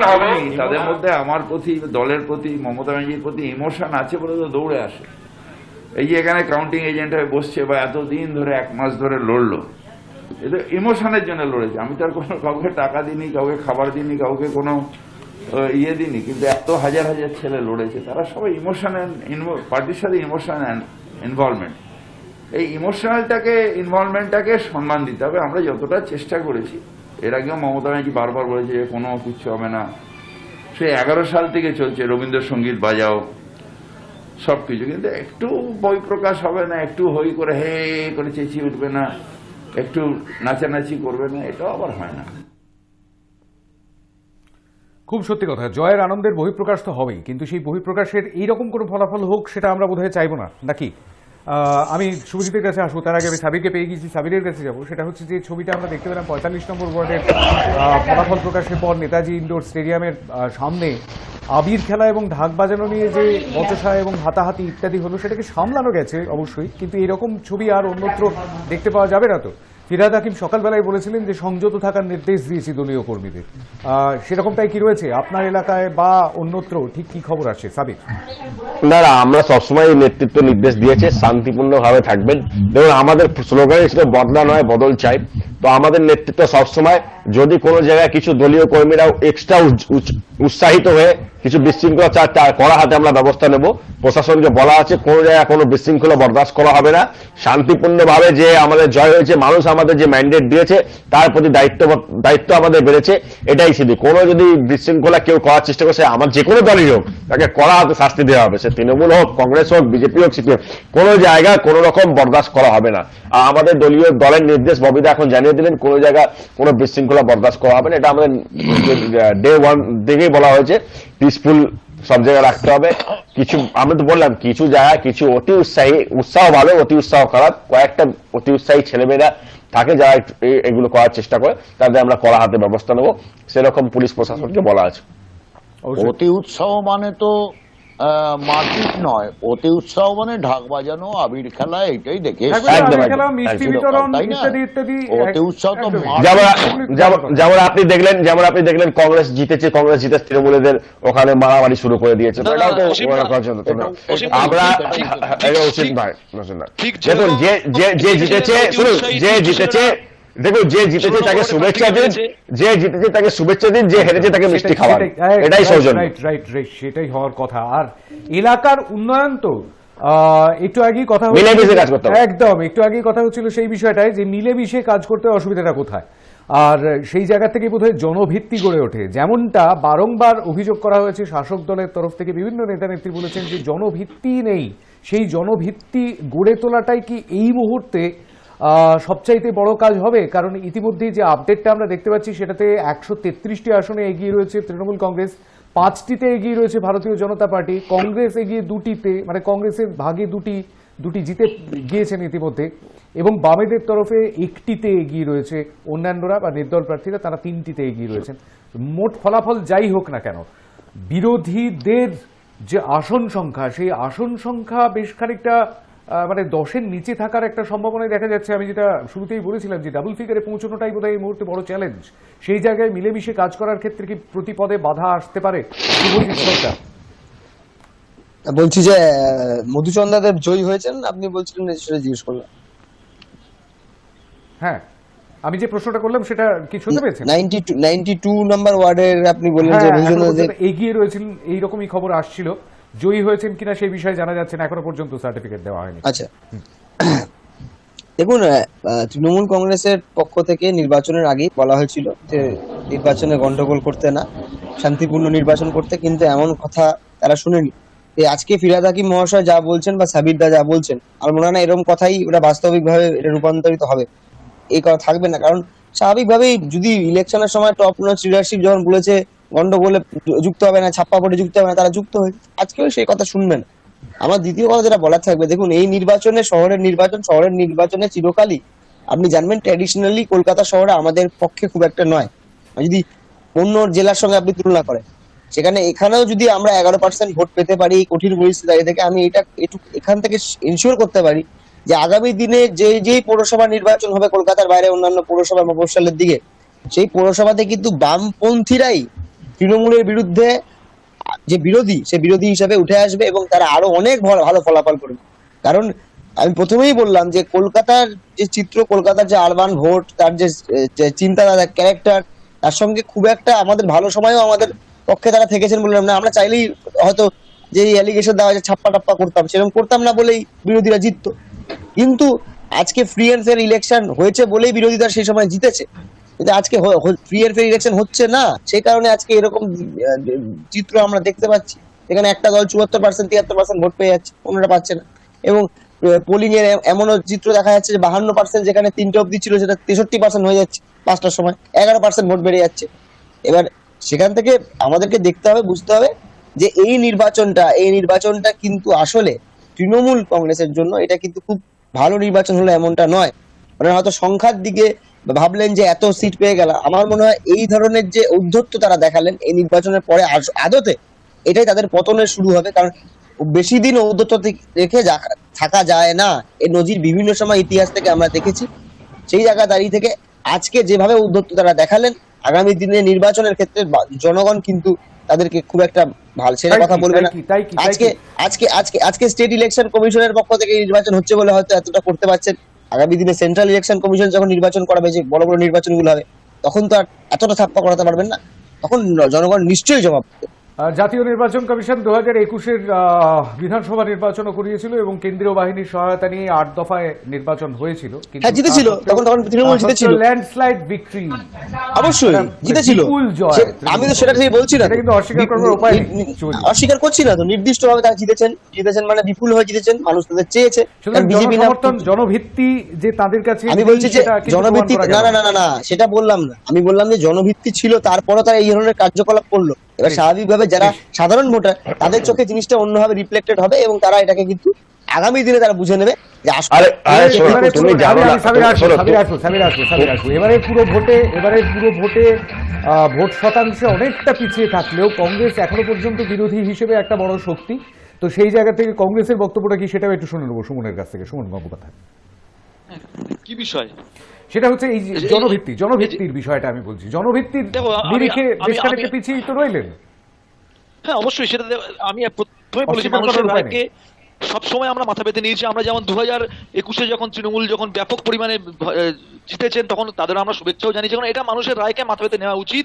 মানুষ আমাদের মনে করেছেন যে আমরা দুটো আসনে আমাদের কাজ করার সুযোগ দিয়েছেন, আমাদের কাউন্সিলররা অবশ্যই কাজ করবে এবং তাদেরকে সামনে রেখেই কিন্তু আমরা আগামী দিনে পৌরসভায় মানুষের যে দাবি দাওয়া, শুধুমাত্র এই দুটো ওয়ার্ডে নয়, 144টা ওয়ার্ডে মানুষের যে দাবি দাওয়া, সেই দাবি দাওয়ার কিন্তু আমরা তুলে ধরবো এই মানে দুজন কাউন্সিলের মাধ্যমে। যদি আমাদের সমস্যা না হয়ে থাকে, আমাদের যদি রাস্তায় নামতে তার জন্য রাস্তায় আমরা নামবো। আমার শুধু আমি সাবির ভাইকে একটা কথা বলবো, আমি সুবিধার সঙ্গে কার্যত সহমত। আপনারা তো ব্যাপক ভোটে জিতেছিলেন, মানুষের ভোটে আপনাদের বিধানসভায় আপনাদের মানুষ মানে একদম দুহাত তুলে মানুষ আপনাদের ভোট দিয়েছিল। আমরা আপনাদের কাছ থেকে আশা করেছিলাম যে অন্তত কলকাতা পুরসভা যে নির্বাচন, সেই নির্বাচনটা যেখানে এলিট ক্লাস লোক বেশিরভাগ ভোট দেয়, সেই জায়গাটা থেকে আপনারা অন্তত ভালো মতো মানুষের সঠিক ন্যায়কে, সঠিক রায়কে আপনারা মাথা পেতে নেবেন, কিন্তু সেটা কিন্তু আমরা দেখলাম না। আমি তুমি দেখতে পারলে না ভাই, সবাই দেখেছে শান্তিপূর্ণ ভোট হয়েছে, মানুষ ভোট দিয়েছে, দেখতে পারবে। আমি তো বলছি এখানে একটা মজার জিনিস হয়েছে কি বলতো, আর সিপিএম কংগ্রেসের ক্ষমতা নেই ভাই, আপনাদের সংগঠন নেই, আপনাদের পাড়ায় একটা ওয়ার্ডে আপনার 5টা লোক নেই। আমি বলছি আপনাকে, আমি যে ওয়ার্ডে বাস করি আপনার 5টা ওয়ার্কার নেই আপনার কংগ্রেসে। আমি বলছি ক্যান্ডিডেট দুজনকে নিয়ে ঘুরছে, ডোর টু ডোরও করতে পারিনি। আপনাদের লোক নেই দাদা, আপনারা জনসমর্থন হারিয়েছেন। আমি তো বলছি আপনারা আন্দোলন করুন, জনসমর্থন বাড়ান, সংগঠনকে শক্তিশালী করুন। লড়াই করুন, আদর্শ লড়াই মানে এই হাঁটাপাটি ঘুষি আদর্শগত ভাবে লড়াই করুন। আমি যেটা তৃণমূলের বিরোধিতা আদর্শগত ভাবে করুন। আমাদের শুধু তৃণমূলের কোনো আদর্শ নীতি, তার সঙ্গে আদর্শগত বিরোধিতা কি করবো? ব্যাপার সেটা না, ব্যাপার হচ্ছে যে আমাদের শুধু একটাই বক্তব্য। আমি সাবির ভাইকে একটাই বলি, সাবির ভাই যেটা নীলাদ্রিদা বলেছেন, আপনারা পঞ্চায়েত নির্বাচন থেকে কিন্তু শিক্ষা দিলেন না, পঞ্চায়েত নির্বাচন থেকে শিক্ষা নেননি বলে কিন্তু আজকে বিজেপি এই জায়গায় চলে গেল। পঞ্চায়েতে শিক্ষা শুনুন, পঞ্চায়েতে শিক্ষা নিয়েছিল বলে 2021-এ 217 পৌঁছে গেছে। আপনি আমার কথাটা শেষ করতে দিন। অবশ্যই আপনারা পৌঁছে গেছিলেন, কিন্তু তারপরে আবার সেই ভুলে আপনারা আবার সেই বিজেপি মানে কি আমরা নেমে গেছি নাকি এখন? না নামার কথা বলছেন, যেভাবে ভোট করলেন সেটা তো প্রক্রিয়া শান্তিপূর্ণ ভোট হয়েছে না, একদম শান্তিপূর্ণ ভোট। আপনি বলতে পারবেন একটা জায়গায় শান্তিপূর্ণ ছাড়া গোটা নির্বাচন ভোট করা কিংবা ভোট করানো এই বিষয়গুলোই কিন্তু সামনে চলে আসে বারংবার। অসীমদা, আমরা অতীতেও দেখেছি আর এবারেও দেখছি, আবারও শুনছি সেই কথা। কিন্তু হ্যাঁ, আমি সাবিরের কাছে যাবো, তারপর আমি অসীমের কাছে যাবো। আমি শুধু একটা কথা সাবির ভাইকে বলবো, সাবির ভাই আপনিও তো মানুষ, আমি জানি আপনি হয়তো বুকে হাত দিয়ে মনে মনে বলছেন যে এইগুলো না হলেই ভালো হতো, কিন্তু আপনার দলীয় বাধ্যবাধকতা আপনাকে বলতেই হবে। আমি জানি আপনি সন্ত্রাসকে সমর্থন করেননি একজন সুস্থ মানুষ হিসাবে, কিন্তু আপনাকে দলীয় বাধ্যবাধকতা বলতেই হবে। যাই হোক, কিন্তু যে কোনো রাজ্যের, যে কোনো শহরের, যে কোনো নির্বাচনের ক্ষেত্রে এরকমটাই আমরা দেখে এসেছি। যারা জেতেন তারা বলেন মানুষ ভোট দিয়েছেন, আর যারা জেতেন না বা হেরে যান আর কি প্রকারান্তরে, তারা সকলেই বলেন যে ছাপ্পা হয়েছে, ভোট দিতে দেয়নি, ইত্যাদি ইত্যাদি ইত্যাদি। এই ডায়ালগস, এই সংলাপগুলো আমাদের মুখস্থ হয়ে গেছে। কিন্তু এক্ষেত্রে ঠিক কি হলো? জনভিত্তিটাই কি মূল ফোকাল পয়েন্ট হলো? অসীমগিরি। হ্যাঁ, জনভিত্তিটা তো একটা বড় ব্যাপার। তার কারণ আমরা বামপন্থীদের চিন্তাম লড়াইয়ের মধ্যে দিয়ে 1950 লড়াই চাই, হ্যাঁ, লড়াই চাই, লড়াই করে বাঁচতে চাই, যেটা এখন তৃণমূল করে। এবং আমার যে গানের রেকর্ড, যত হামলা করো সব সামলে নেব, সেটা ওরাই বাজায় দেখেছি। অদ্ভুত ব্যাপার। এই ভোটেও দেখলাম গায়ককে ওরা চেনে না, কিন্তু সেটা বাজাচ্ছে দেখলাম আমার পাড়ায়, আমার গান। আচ্ছা যাই হোক, বাদ দিন, ভালোই করেছে। আমার গান যদি প্রচার করে আমারই তো একটু নাম হবে। ক্যাডাররা নাম চিনতে পারেন। নেতৃত্ব খুব ভালোভাবেই আমার চাকরি খাওয়ার চেষ্টা করেছেন, তাকে সমর্থন করার ফলে। মানে বিশ্বাসঘাতক দল যদি বলতে হয় তাহলে তৃণমূলকে বলতে হয়। এই হচ্ছে ব্যাপার। যার অনেক উপকার করেছি সেই কি করে বাঁশ দিতে হয় সেটা মমতা ব্যানার্জি খুব ভালো করে বোঝেন, এবং তার কাছের লোকগুলোকে সরিয়ে দেন তিনি। সব থেকে বড় আমার যদি এসেই যায় না, আমি এমএলএ হতে চাই। জনভিত্তি, আমার একটু বলতে দাও সুমন, একটু বলতে দাও। জনভিত্তি কিন্তু সত্যি সত্যি কংগ্রেস এবং সিপিএম লুজ করেছে, এটা মানতে হবে। এবং এই জনভিত্তি গড়ে তুলতে গেলে চলুন দেউচা পঞ্চমী যাই, চলুন যে ইস্যুগুলো আছে, পেট্রোল ডিজেলের ইস্যু, এগুলো নিয়ে আমরা আন্দোলন করি। জনভিত্তি কোনো পার্টির ওপর কেন, তৃণমূলের ওপর নির্ভর করবেন কেন? তৃণমূলকে দোষ দেবেন? আপনার নিজের জনভিত্তি আপনার নিজের পার্টির নিজের আদর্শের ওপর নির্ভর করবে। এটাই হচ্ছে জায়গা। এবং এটা করতে হবে। এটা না করা অবধি পশ্চিমবঙ্গ কেন, কলকাতা কেন, কোথাও কিছু করা যাবে। একটা সময় বলা হতো যে বামেদের দুর্গ হচ্ছে একেবারে গ্রামাঞ্চল, কারণ গ্রাম থেকে মানুষ কাজে আসতেন না, গ্রামেই কাজ পাওয়া যেত। ভূমি সংস্কার নীতি বামেদের একটা দারুণ সফল ব্যাপার, এটা ঘটনা, এইগুলো অস্বীকার করার কিছু নেই। আবার তৃণমূল বেশ কিছু উন্নয়নমূলক কাজ করছেন আমরা দেখতে পাচ্ছি, তার একটা নিশ্চয়ই ভিত্তি তৈরি তার হয়েছে। একটা সুফল তো কিন্তু অবশ্যই আসবে। যে ইস্যুগুলো Right. আমরা মূলত কলকাতা শহরে দেখতে পাই, সেই ইস্যুগুলোকে ধরুন এবং সেই ইস্যুগুলোকে ধরে ধরে আন্দোলন করুন, শুধু ভোটের দিকে তাকিয়ে থাকবেন না, তাহলে ভোট এমনিই পাবেন। রাইট, এটা একটু আমার আগে বক্তব্য। শুভজিৎ সরকার বলছিলেন যে কলকাতার মানুষ খুব একটা যে তাদের সমর্থন করেন তেমনটা নয়, অতীতেও তেমনটা হয়নি, এখনো তেমনটা হচ্ছে না, কিন্তু কলকাতার মানুষ যে তৃণমূল কংগ্রেসকে যথেষ্ট সমর্থন করেছেন সেই ছবিটা কিন্তু দেখতে পাওয়া যাচ্ছে। তবে হ্যাঁ, এলিট ক্লাসের মানুষই যে শুধুমাত্র কলকাতায় ভোট দেন তেমনটা নয়, চটকল শ্রমিকও ভোট দেন, কিংবা রিক্সা চালিয়ে যে সেটা ভাই না, ভাত বস্তিবাসী তোলেন প্রান্তিক মানুষ দুবেলা আছেন, মুখে, অবশ্যই। বস্তিবাসী মানুষ থেকে শুরু করে বাড়ি বাড়ি জল দেন যারা, তাদেরও ভোটার আই কার্ড আছে এবং তারাও ভোট দেন। সুতরাং একেবারে নিপীড়িত মানুষও ভোট দেন, একেবারে নিচের তলায় থাকা খেটে খাওয়া ঘামে ভেজা পিঠগুলো ভোট দেন। আবার আবার আবার আবার আবার আবার ডিওড্রেন্ট গায়ে ছড়িয়ে সফটওয়্যার ইঞ্জিনিয়ারিং করা ছেলেটিও ভোট দেন। এই সব মিলিয়ে ভোটটা রয়েছে। পুরসভা এলাকায় যারা থাকেন তারা বিভিন্ন শ্রেণীর মানুষ রয়েছেন। 144টা ওয়ার্ড, এত বড় একটা শহর, সুতরাং সব শ্রেণীর মানুষের কাছে পৌঁছে যাওয়া এটা কিন্তু খুব কঠিন কাজ। আর সেই কঠিন কাজটার বেশ খানিকটা বেশ বড় একটা সিংহভাগ অবশ্যই তৃণমূল কংগ্রেস যে পেয়েছে, এটা অস্বীকার করবার বোধহয় কোনো জায়গা নেই। আমি সাবিরের কাছে খুব সংক্ষেপে যাব, তারপর নীলাদ্রিকে দিয়ে শেষ করবো। সাবির, দেখুন, মানুষ সমর্থন এই জন্য দিয়েছে আমাদের কলকাতার বুকে। এই প্রথম কলকাতার মানুষদের বাড়ির সামনে তাদের সরকার দুয়ারে পৌঁছে গেছে। বাড়িতে গিয়ে মানুষ লক্ষ্মীর ভান্ডার পেয়েছে, বাড়িতে গিয়ে মানুষ খাদ্য সাথী পেয়েছে, বাড়িতে গিয়ে স্বাস্থ্য সাথী পেয়েছে, বাড়িতে আমাদের কলকাতার বুকে যেসব মাইনরিটি এলাকা আছে সেখানে ছেলেমেয়েরা স্কলারশিপ পেয়েছে। এছাড়া যারা যাদের আমাদের বোনেদের যাদের বিয়ে আছে তারা রূপশ্রী পেয়েছে। মানুষ তাদের জল পরিষেবা পেয়েছে, সড়ক পরিষেবা পেয়েছে, রাস্তা পরিষেবা পেয়েছে। তাই জন্য দুহাত তুলে মানুষ আমাদের ভোট দিয়েছে। যাদের সত্যি সত্যি দরকার ছিল শুধু তাদের কাছেই কি এই পরিষেবাটা পৌঁছেছে, নাকি যাদের দরকার ছিল না তাদের কাছেও পৌঁছে গেছে কখনো কখনো? কলকাতার বুকে যারা বাসিন্দা প্রত্যেকটা, যে দলেরই হোক, যে জাতিরই হোক, যে ধর্মের হোক, সবাই আমাদের কলকাতা কর্পোরেশনের সুবিধা পেয়েছে। আমরা সব মানুষের জন্য কাজ করেছি। কলকাতার যে নাগরিক তাকেই পরিষেবা দেওয়ার চেষ্টা করেছি এবং আজকের ফলের পর আমাদের দায়িত্ব আরো বেড়ে গেল। আমাদের পরিষেবা আরো বেশি করে মানুষকে দিতে হবে, আরো বেশি করে দায়িত্ব অবশ্যই বাড়লো, দায়িত্ব অবশ্যই বাড়লো। আমি আসবো, আমি একটা কথা শুধু বলতে চাইছি আমি, খুব সংক্ষেপে 15 সেকেন্ড সময়। আমি অবশ্যই মানুষ অনেক কিছু পেয়েছে। সাবির ভাই, কলকাতা শহরের বুকে কজন এসএসসিতে চাকরি পেয়েছে, কলকাতা শহরের বুকে কজন সরকারি চাকরি পেয়েছে? ওটা কর্পোরেশনের কাজ নয়, ওটা কর্পোরেশনের কাজ নয়। এসএসসি কিংবা সরকারি চাকরি দেওয়া কর্পোরেশনের কাজ। কলকাতা কর্পোরেশনের পরিষেবা সাবিরও যে বিষয়গুলো বললেন লক্ষ্মীর ভান্ডার ইত্যাদি এগুলো কলকাতা কর্পোরেশনের কাজ। অর্থাৎ যে পাইয়ে দেওয়া আপনি জানেন না, আপনি বললেন, কিন্তু কলকাতা কর্পোরেশনে কলকাতা মিউনিসিপাল কর্পোরেশনে 28,000 শূন্য পদ, 28,000 শূন্য পদ, যেটা 28,000 শূন্য পদ এবার পূরণ হবে আশা করি। উনি বললেন Kolkata voter of elite class. উনি জানেন নাই কলকাতায় কটা বস্তি আছে?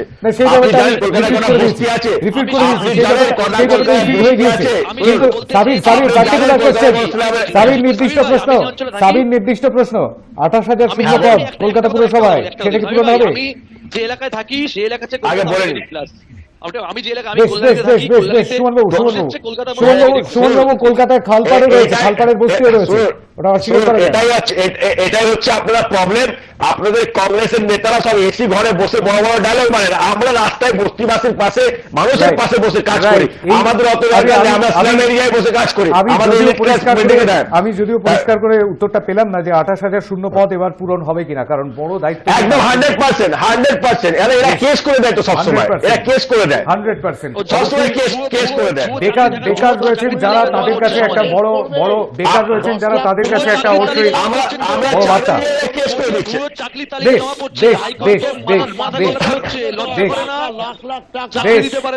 বেশ, আমি নীলাদ্রি বন্দ্যোপাধ্যায়ের কাছে, নীলাদ্রি বন্দ্যোপাধ্যায়, তাহলে আদতে কি দাঁড়ালো? আমরা ইস্যুটা চাকরি তাহলে দিতে চাইছি, জনভিত্তিক। বিজেপিরা কেস করে দেয়।